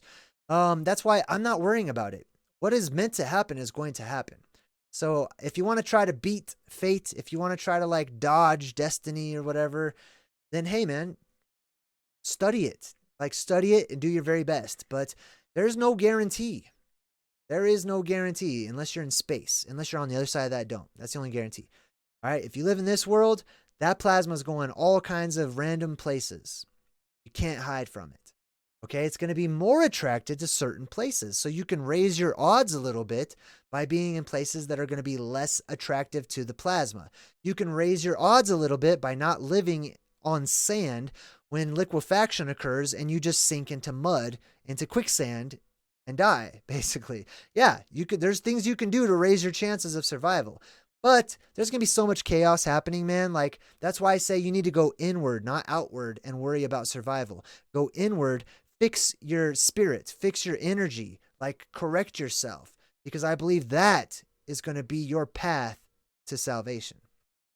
Semyaza, what's up, Semyaza? Hey, did you get my email, by the way? JayDreamerZ, so work on oneself energy and vibration and let it reflect outward to what we do and speak. As Tesla spoke, it's vibration and energy. Perfect. Yes, absolutely. Tall Starlight says, JayDreamerZ, what is amplified male energy? Okay, so we have an energy in this world, okay? It is a male, masculine energy. It has nothing to do with sex. It has nothing to do with men and women. It has everything to do with inward and outward energy, okay, and how that works. So I recommend that you Google and study, just do a quick, simple Google search of what is male energy, what is masculine energy, what is female energy, right? And you'll see that there's a difference between the two energies, basically. It's just like the two sides of a battery, the two sides of a magnet. They both have their different energies. They're equal and opposite energies, right? And then you have a neutral energy where they meet in the middle. Michael Albert says, JayDreamerZ, do you think the pyramids of Giza would be the best place to be considering the bedrock is built on? Yeah, they're probably built on bedrock is my assumption because they're still there, right? There's also a reason why they're covered in sand. All of these things connect. Everything makes sense. We just have to put those puzzle pieces together. Blickeroni says, JayDreamerZ, I've actually made a program designed to give you superhuman awareness and combat reflexes. It might help you after the event. Okay, sounds interesting. People can click on that and check it out. Let's see here. Okay, I think that was about it. I think it's a good time to wrap things up then. I am going to work with Mother Dragon hopefully soon, and we're going to get the calls going because I really am excited to take calls. And, you know, that's going to be something that happens. Like, we're going to be on, you're in the Circuits of Time with JayDreamerZ. I'm definitely going to take some calls. I love taking calls. It's so much easier to talk to somebody than it is to like read people's shorthand in the chat and try to like catch up on their context of what they're saying. And you know what I mean? It's easier for me to just talk to people. So I'd love to take calls. I used to have on Patreon, I used to have a perk where I would just personally call people. Dude, I started calling like 30 people a week. Like I was calling way too many people. It took up all my time. So we're going to be careful with it, but we're definitely going to take some calls in the future. Be sure to check out my website, JayDreamerZ.com. Constantly improving and adding to that right now. Also, you can get my email address if you join as a member. So you can shoot me some emails. It's basically fan mail. I call it tree mail. You can shoot me some email. I'll try to check it as often as I possibly can, and I always write people back. All right, so with that being said, I'm going to get out of here. I'm going to blow this popsicle stand. So you guys have a great rest of your night. I'm going to click on the credits. See, I was setting it up as I was talking. I'm going to go spend time with my family. I love you guys. I hope you have good vibes. And until next time, I'll see you later. Good vibes and goodbye. I'm out.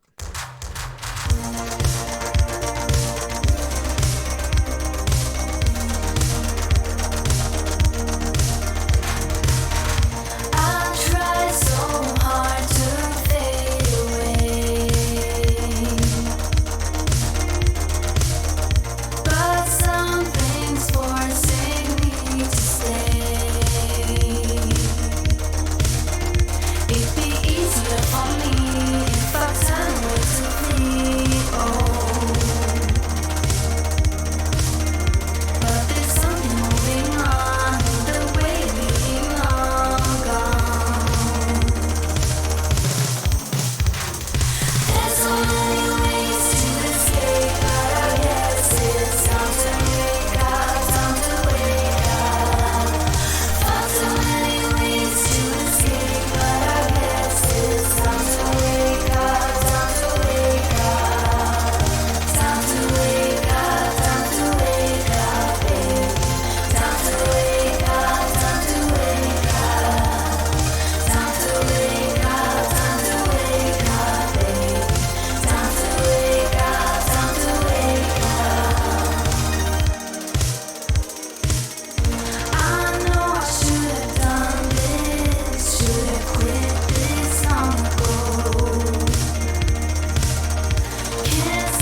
Oh, hi. I'm still here. Yes. All right, so let's see. Oh, well, Mother Dragon's going to bed, so I was totally going to try to work on that, but that's totally fine. We'll work on the call-ins, unless somebody else wants to try who's already on that tier. But yeah, I just want to jump back in. My son's already asleep, so and Jenny's busy doing something, so I was like, you know what? I'm going to jump back on for a second and just chat. So this is going to be just casual, hey, what's up? How you guys doing kind of chat. Lisa Post says, my husband and I danced to this song. That's tight. Okay, cool. Let me get the Skype. Hold on 1 second. I'm just going to get Skype pulled up here. Man, wasn't that World of Warcraft trailer amazing? I really thought that blew my mind. Like, I watched that and my jaw dropped. I was like, whoa, in your face. Like, they're showing you the dome breaking open with the castle right underneath it, with the baby blue white light shooting up in the sky, with the other side of the sky being red. It's all there. All right, so I'm going to try to open up Skype here. We'll see if we can do a call and get that working real quick. See if it works.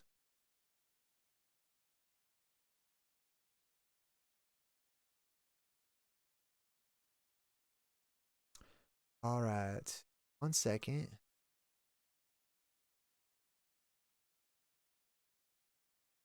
All right, so these are the people who can call in right now. Joseph Borg, Jim, I'm a puddle duck, Britt. I remember what Britt said last time. And let's see here. Also, Jessica Coker, Maria Becos, Evan Scorpio, Martina Maternova, Zen Ottman, William Marquez, Semyaza, Sean Wheeler, Stephanie McGuire, and Mother Dragon. You guys all can try to call in if you'd like to. I'm going to go ahead and get Skype pulled up one more time here. I don't know how I did it last time. I mean, it worked perfectly, remember? Do we live in a crystal ball? Yes, basically, in essence. Not literally probably a crystal ball, but yes, we totally do. All right, now hold on. Don't call me yet. Mother Dragon's going to bed. It's after midnight. All right, good night. I hope you have sweet dreams. Okay. Let's see here. Semyaza said he's going to call. Cool. Give me a second. I want to set it up on my side as best I can. Spirit Miracle. Do we live in a crystal ball? Yes, we do. Britt says she can try. Okay, cool. All right, give me 1 second, guys. Don't call yet. I'm going to try to do something here on my side real quick. I think there's like a setting I have to change.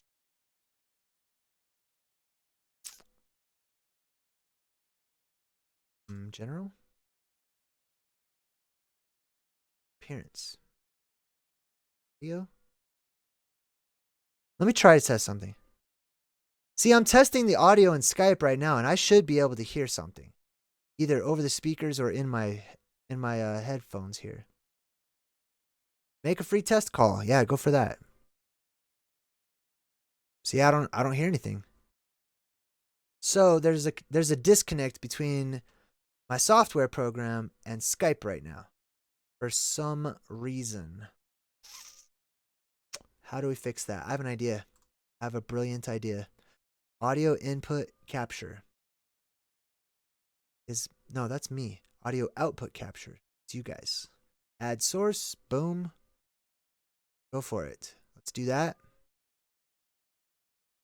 Now, check this out. I'm going to go to properties. And let's try default. Let's try default and see what that does. Test call. Anybody hear that?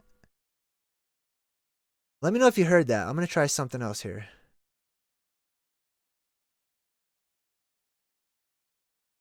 See, I'm not hearing anything on my side. So that does not appear to be working.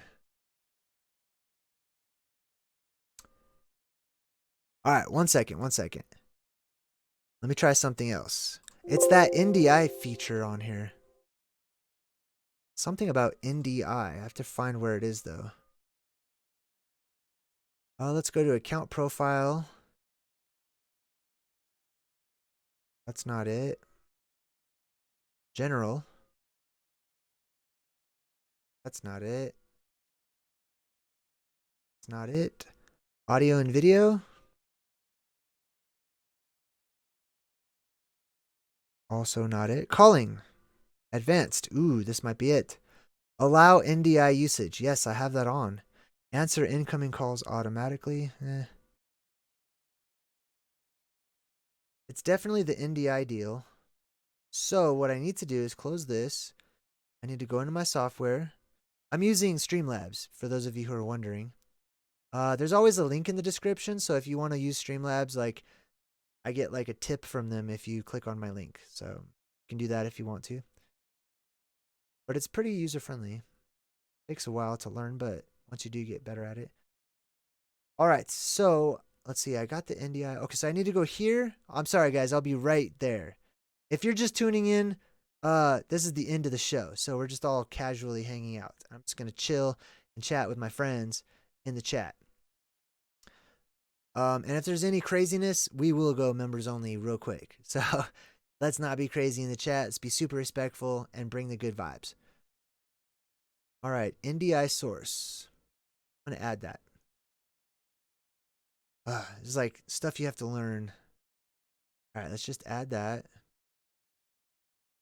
Now we're going to select option. Oh, you know what?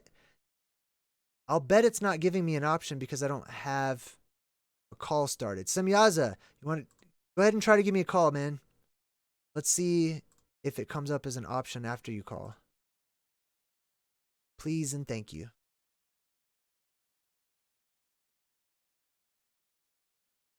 Or Brit. Either one of you guys. Brit or Semyaza. Go for it.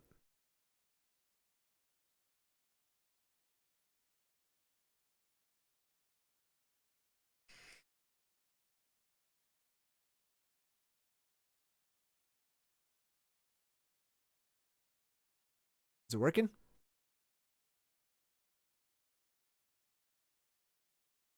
Spirit Miracle says something cool.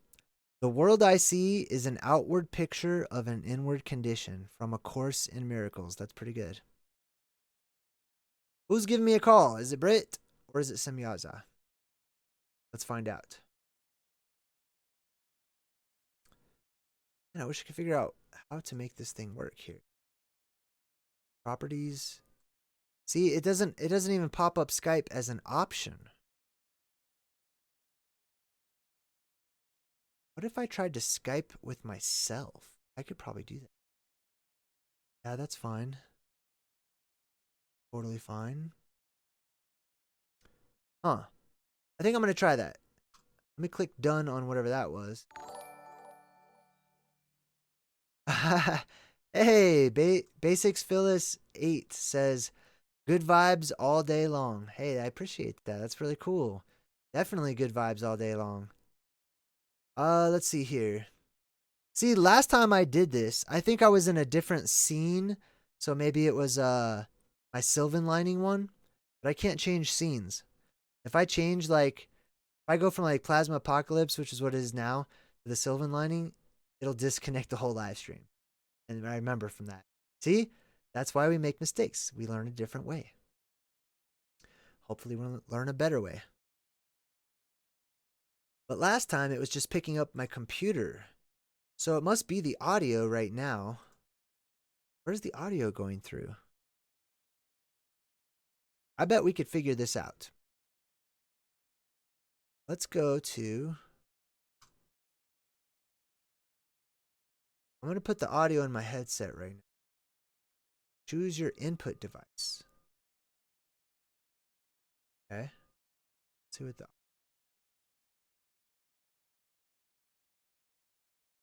I'm trying to keep my eyes on the chat too while I do this. Hey, if you don't know what I'm doing, I'm trying to fix it so we can take calls, basically. It said I was offline. I'm not offline. You have the right one? Remember, I've got like 2 accounts, right? I've got like my public one, which you guys, I've given out before. And then I've got the one I created especially for calling in, which is found under the community tab on my page. So check that community tab and it's gonna give you the info to plug in to give me a call. Don't put it in the chat.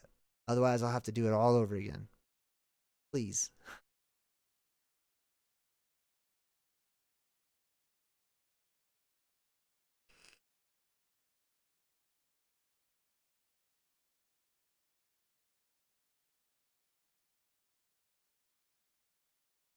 Oh, you know what? I have an idea. I'm going to grab my phone. I'm going to try to call myself. I'll be right back.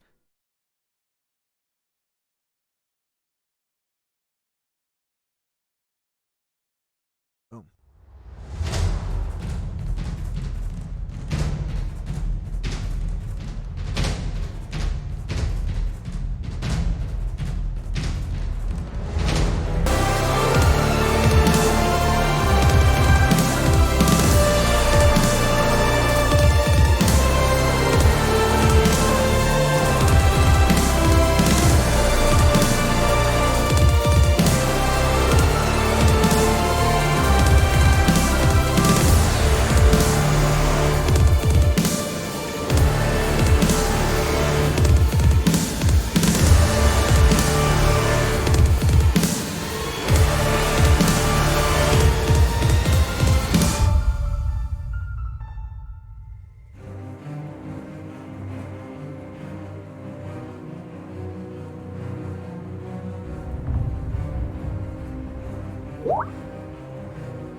Okay, so somebody definitely tried to call. Let me see who it was here. I stepped away from the computer for a second. Semyaza. Accept. Hey, what's up? All right. Hold on. Are we in a call right now? Are we calling? Did you call? I'm calling you now. I'm going to call you. I'm going to pop the chat in Skype open too so we can like kind of communicate. If you guys are just tuning in, we're just doing a little technical work on my channel so that we can try to figure out how to take calls. So the rest of the show is kind of over. So you can hang out with us if you'd like to. All right, cool. There you are. Can you hear me? Boom.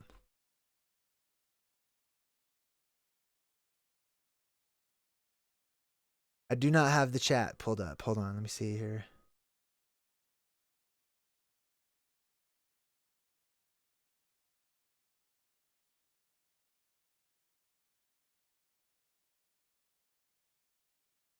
What's in the vape? It's iced up chocolate, I think is what it's called. Okay, are we on? Hold on. One sec. Can you hear me? Where's Semyaza? Did I get you on there? I think I lost you. All right, it says ringing. Ringing. Still ringing. Oh! Are you there? I can't hear you. Okay, don't hang up yet. Hold on, give me 1 second. I want to try to check this the setting in the software program real quick while I have you. Yeah, see before it actually pulled up Skype. So let me do this. I'm going to actually delete this particular deal. I know you guys probably have no idea what I'm talking about. But it's better than awkward silence. All right, let's try to add NDI source. Okay, I'm going to add that. I'm going to call it Skype. This is what I did last time. I'm going to follow my steps just like in oh, there it is right there. Check that out. Okay, so that says local. All right, hold on. Let me see if everybody can hear you. Can anybody in the chat, or can you hear yourself? Can anybody hear him? Say whatever you want to say. Let's see if people can hear you. If you can hear Semyaza, type what he says into the chat. I cannot hear him right now. Brit says no. Okay. All right, let me try something else. Hold on. All right, now say something. Hello. I don't hear him. Can you guys hear him now? I am here. Getting a few no's. Mr. I am Dynamic here. says I only hear Jay. Okay. Oh, somebody said yes. Try this. Whoa, Okay, there's keep all going. kinds of yes. Lisa Okay, Post, here we you're are. the only one that said no. Okay, hello, I'm here. Okay, well, I didn't hear it, though. So, hold on. You guys can hear him now if I put it on this setting right here. Let me try one more thing. Let me try one more, okay? All right. Practice makes Semyaza, perfect. can you hear me? Yes, I can hear you. I cannot hear him now. Can you guys still hear him? I'm still here. Oh, I like that cool picture of that little dome thing. I like that. Okay, I guess everybody can hear you, but it doesn't really work. Right? It doesn't work unless we can hear each other. Can you hear me? Wait, let me go. Where's Yes, his I hear where's you the fine. chat? I'm gonna chat with you on Skype real quick. All right. All right. Can you hear me? All right. Yes, Should I be a little can. message there on your side. So just let me know in the chat in Skype. Type like Yes, yes, you I can hear read me, your or no, message. please.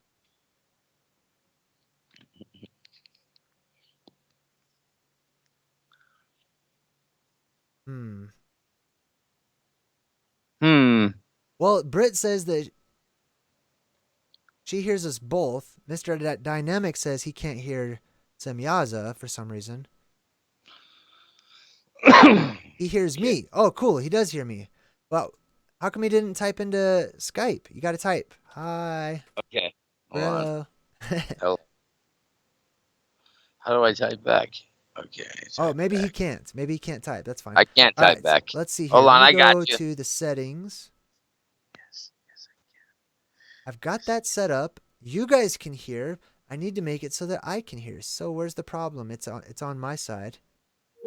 I can hear you, brother. Did you hear that? I heard when you typed in the message, I totally heard it in my speakers. Why am I hearing it in the speakers though? See, all of my sound should play through my headphones right now. I can hear myself in the microphone. That's working, but my computer sounds are being played through the speakers. So, something's wrong. It's cold as hell. It's cold as hell. I know, right? You live nearby, don't you, right? Yes, It I is do. cold, We man. have one in Colorado Okay, and like one in New Hampshire. here in Colorado Springs area or anywhere along the Yes. Rocky Mountains, like the moment the sun dips down behind the mountains, the temperature drops like 30 degrees. Like within 10 minutes. It gets cold fast. So it can be a nice day and then the sun goes away and it's like, oh, get inside, safety. Okay, let's see here. Input, stereo mic. These are on speakers right now. Okay, so I set my input on the computer to my headset. Can you hear me? I mean, can you say something? Go ahead. The sun drops Drops early at for me. 4:30. Wow. Okay. Oh, this is interesting. Let's try troubleshooting maybe? Manage sound devices. Let's do that. Input. No. Disabled.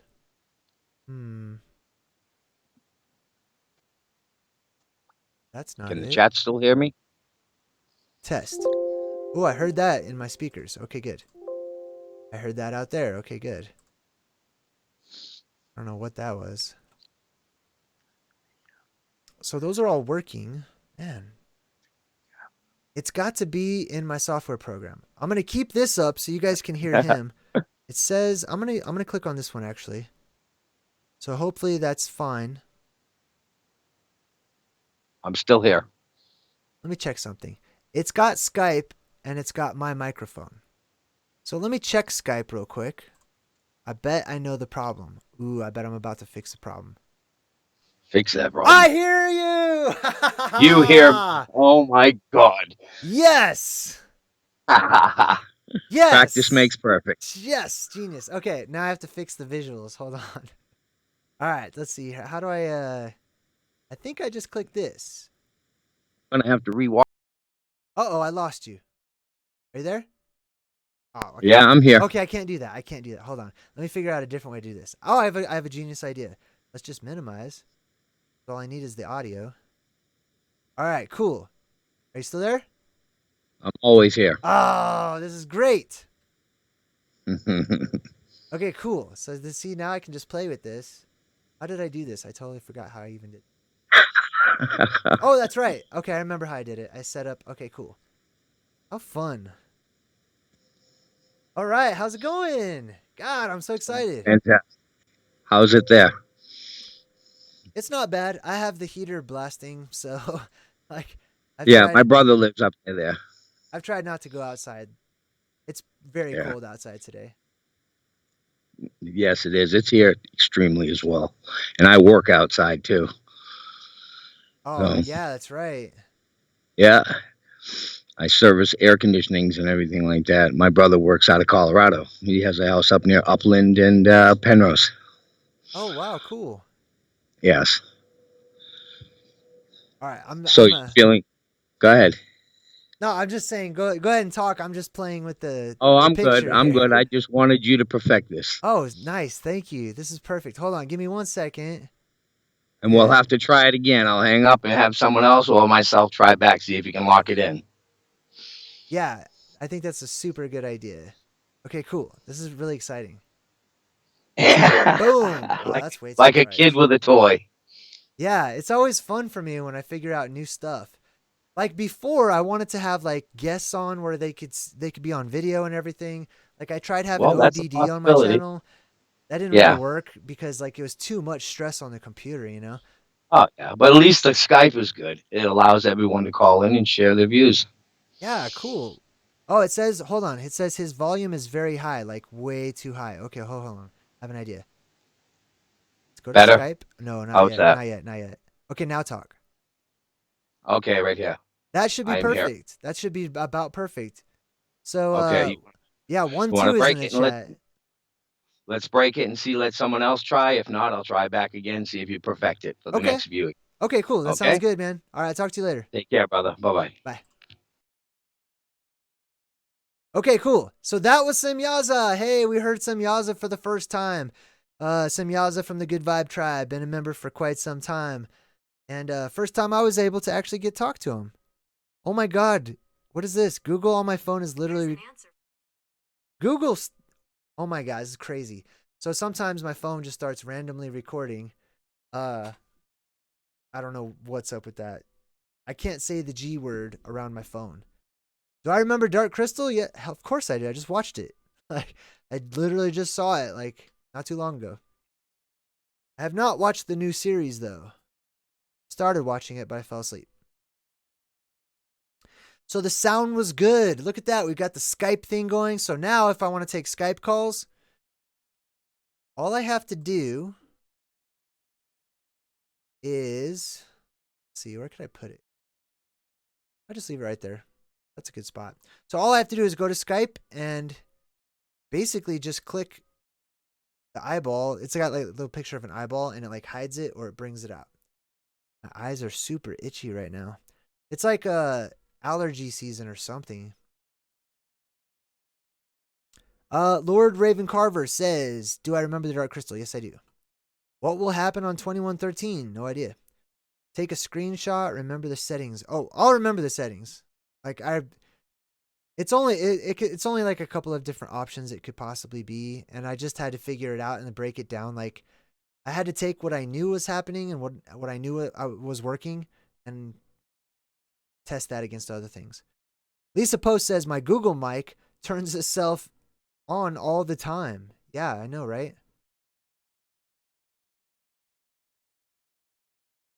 Practice does make perfect. I totally agree. Okay, well, that was fun. All right. I'm glad that we were able to do that. Does anybody else want to call in? Britt, do you want to call in and say hi? Or are you good? I think Britt's nervous. But that's okay. All right, cool. I think I'm just going to go ahead and wrap things up. I'm still going to check Mother Dragon's message. because I still want to say hi to her, you know, regardless. Oh, Britt does want to call in. Cool. Okay, cool. Well, then I'll stay on then. Let's do that. Okay, yeah, let's do one more test. Britt, go ahead and give me a call. I think it's all turned on and ready to go. Let's see what happens. I'm excited.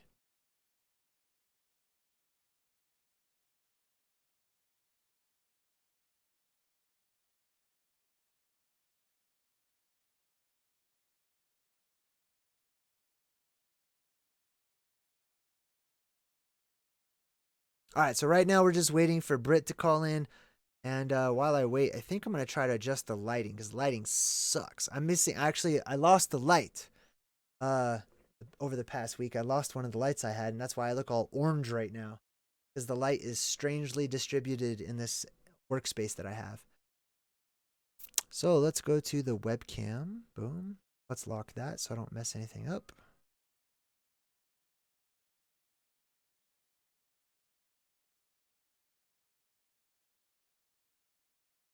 Lock that. Boom. I can tell it's putting a lot of strain on the computer because you could tell like when the computers don't run smoothly, you know what I mean? Kind of glitch around.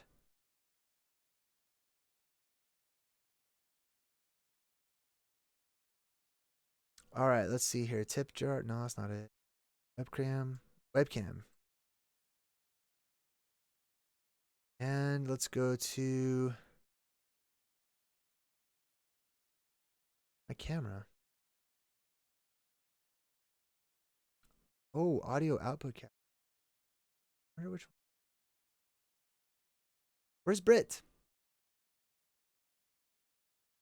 Maybe she's getting ready. I don't know.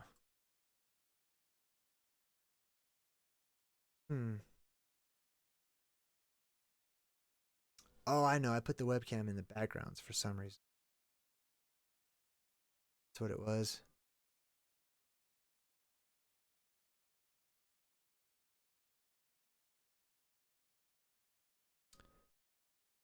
I don't know. Let me check the chat, see if Britt said anything. It says I'm offline again. I am not offline though. You have to use my other one, right? Are you using the new one? Yeah, check out what Semyaza is saying in the chat right now. That's what you have to do. Because I have two different accounts on Skype. I've got like my public one, and then I've got the one for Collins, which is the secret one.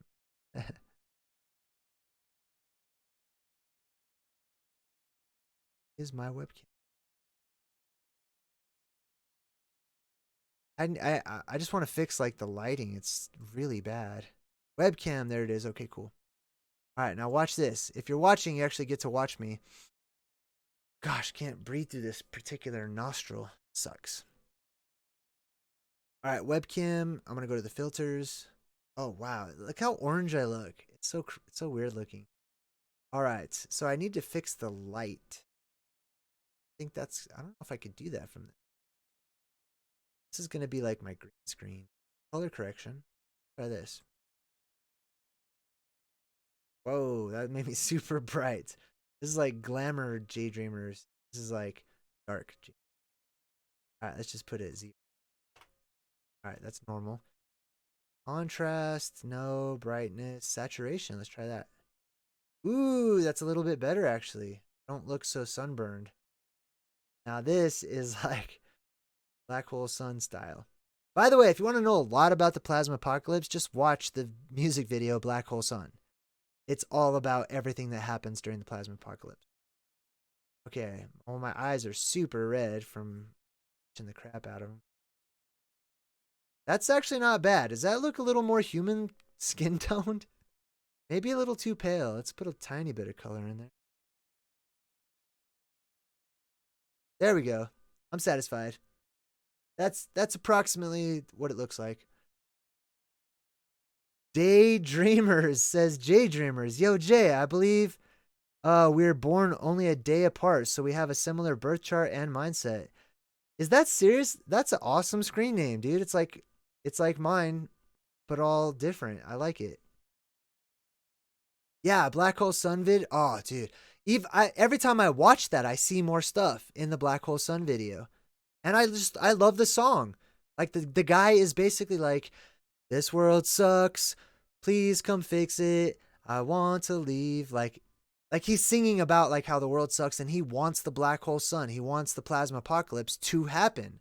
And it's showing like all these fake people with bad energy, like, you know, people that just are matching the old energy that's leaving. And he's constantly, if you look at his eyes the whole time he's singing that song, man, he's staring right up at the eye in the sky, staring right up at it.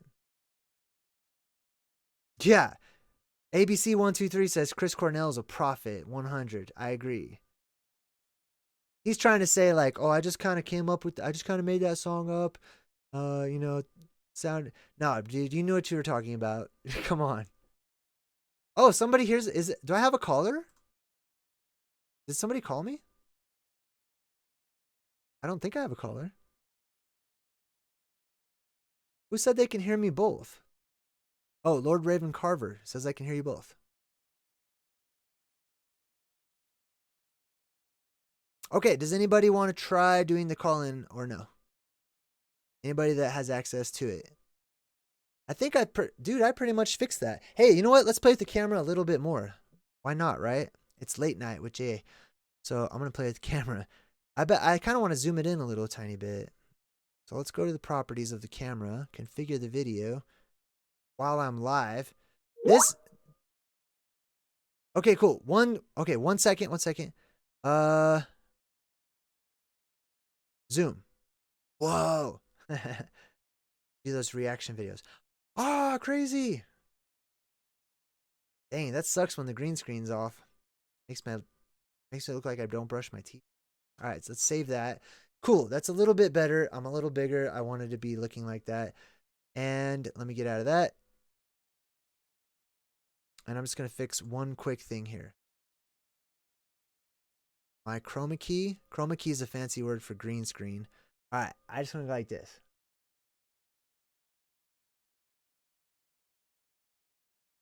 Because the teeth thing is bothering me. Ah, it's the lighting. That's what it is. Oh, wow. Well, hey, there's my green screen. Welcome. Welcome to my house. Yeah, see, that's kind of bothering me a little bit. Can't make it too dark or I just disappear. And it looks weird. Yes, I'm totally here. Okay, hold on. 1 second. I gotta fix this. I gotta fix it. I can't just do a green screen in the background. It messes me up. This is better, right? It's okay. That's good enough for now. Man, I'll have to fix that tomorrow or something. All right, go for it. Let's do it. Let's see what happens. All right, the circuits of time are open. We're taking our next caller. It could be anybody. I'm guessing it's going to be Semyaza.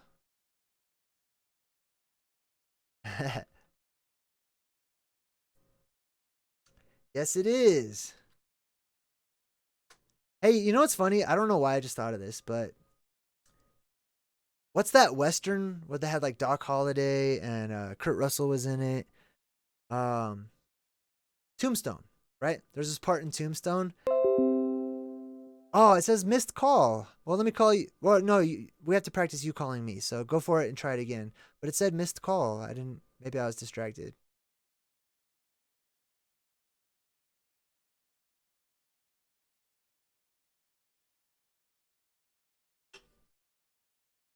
All right, give it a try. See if it works. Oh, Tombstone. You're totally right.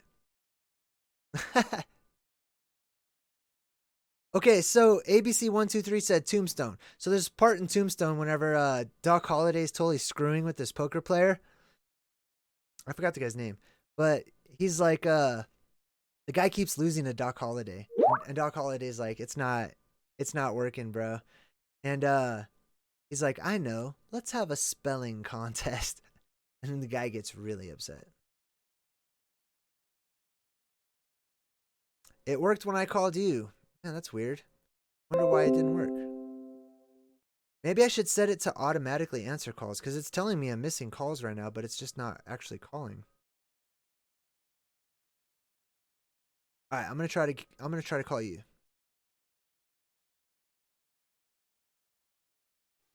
James just joined the Good Vibe Tribe. Hey, welcome, James. Oh, there you are. And I've got video. I don't know how that's going to play out. We'll see if it works. Let me check the live stream. It says, let's see if it's still good. It says the stream health is good. We might be able to do video too. Are you there? Uh-oh. Call ended. Didn't work. Good morning from Europe. Well, that's a large area of land. We're in Europe. And good morning to you, James. All right, I'm going to get out of there. Did that work? Let me try this again. All right, last try, and then I got to go. Boom. All right, I'm going to try to call Semyaza.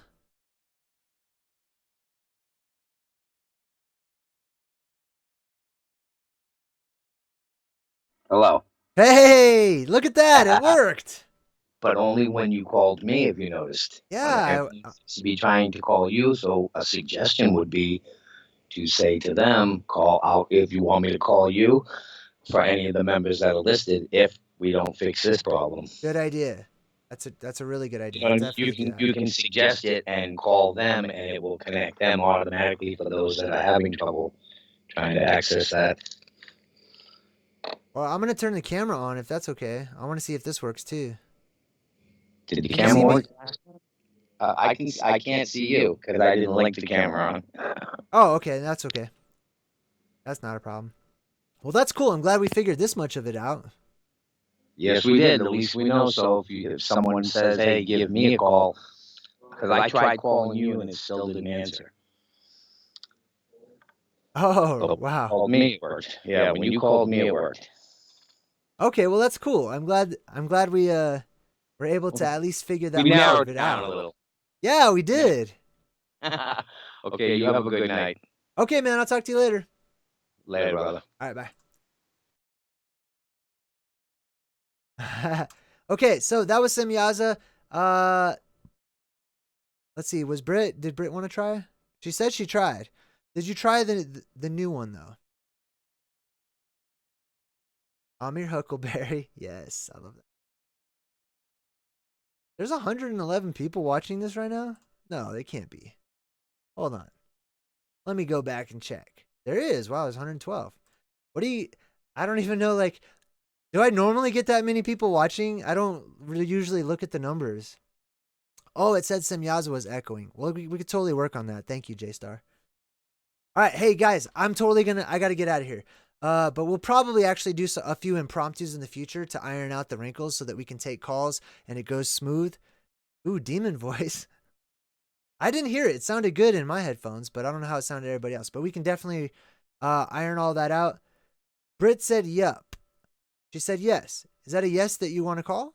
Or you tried calling the other number?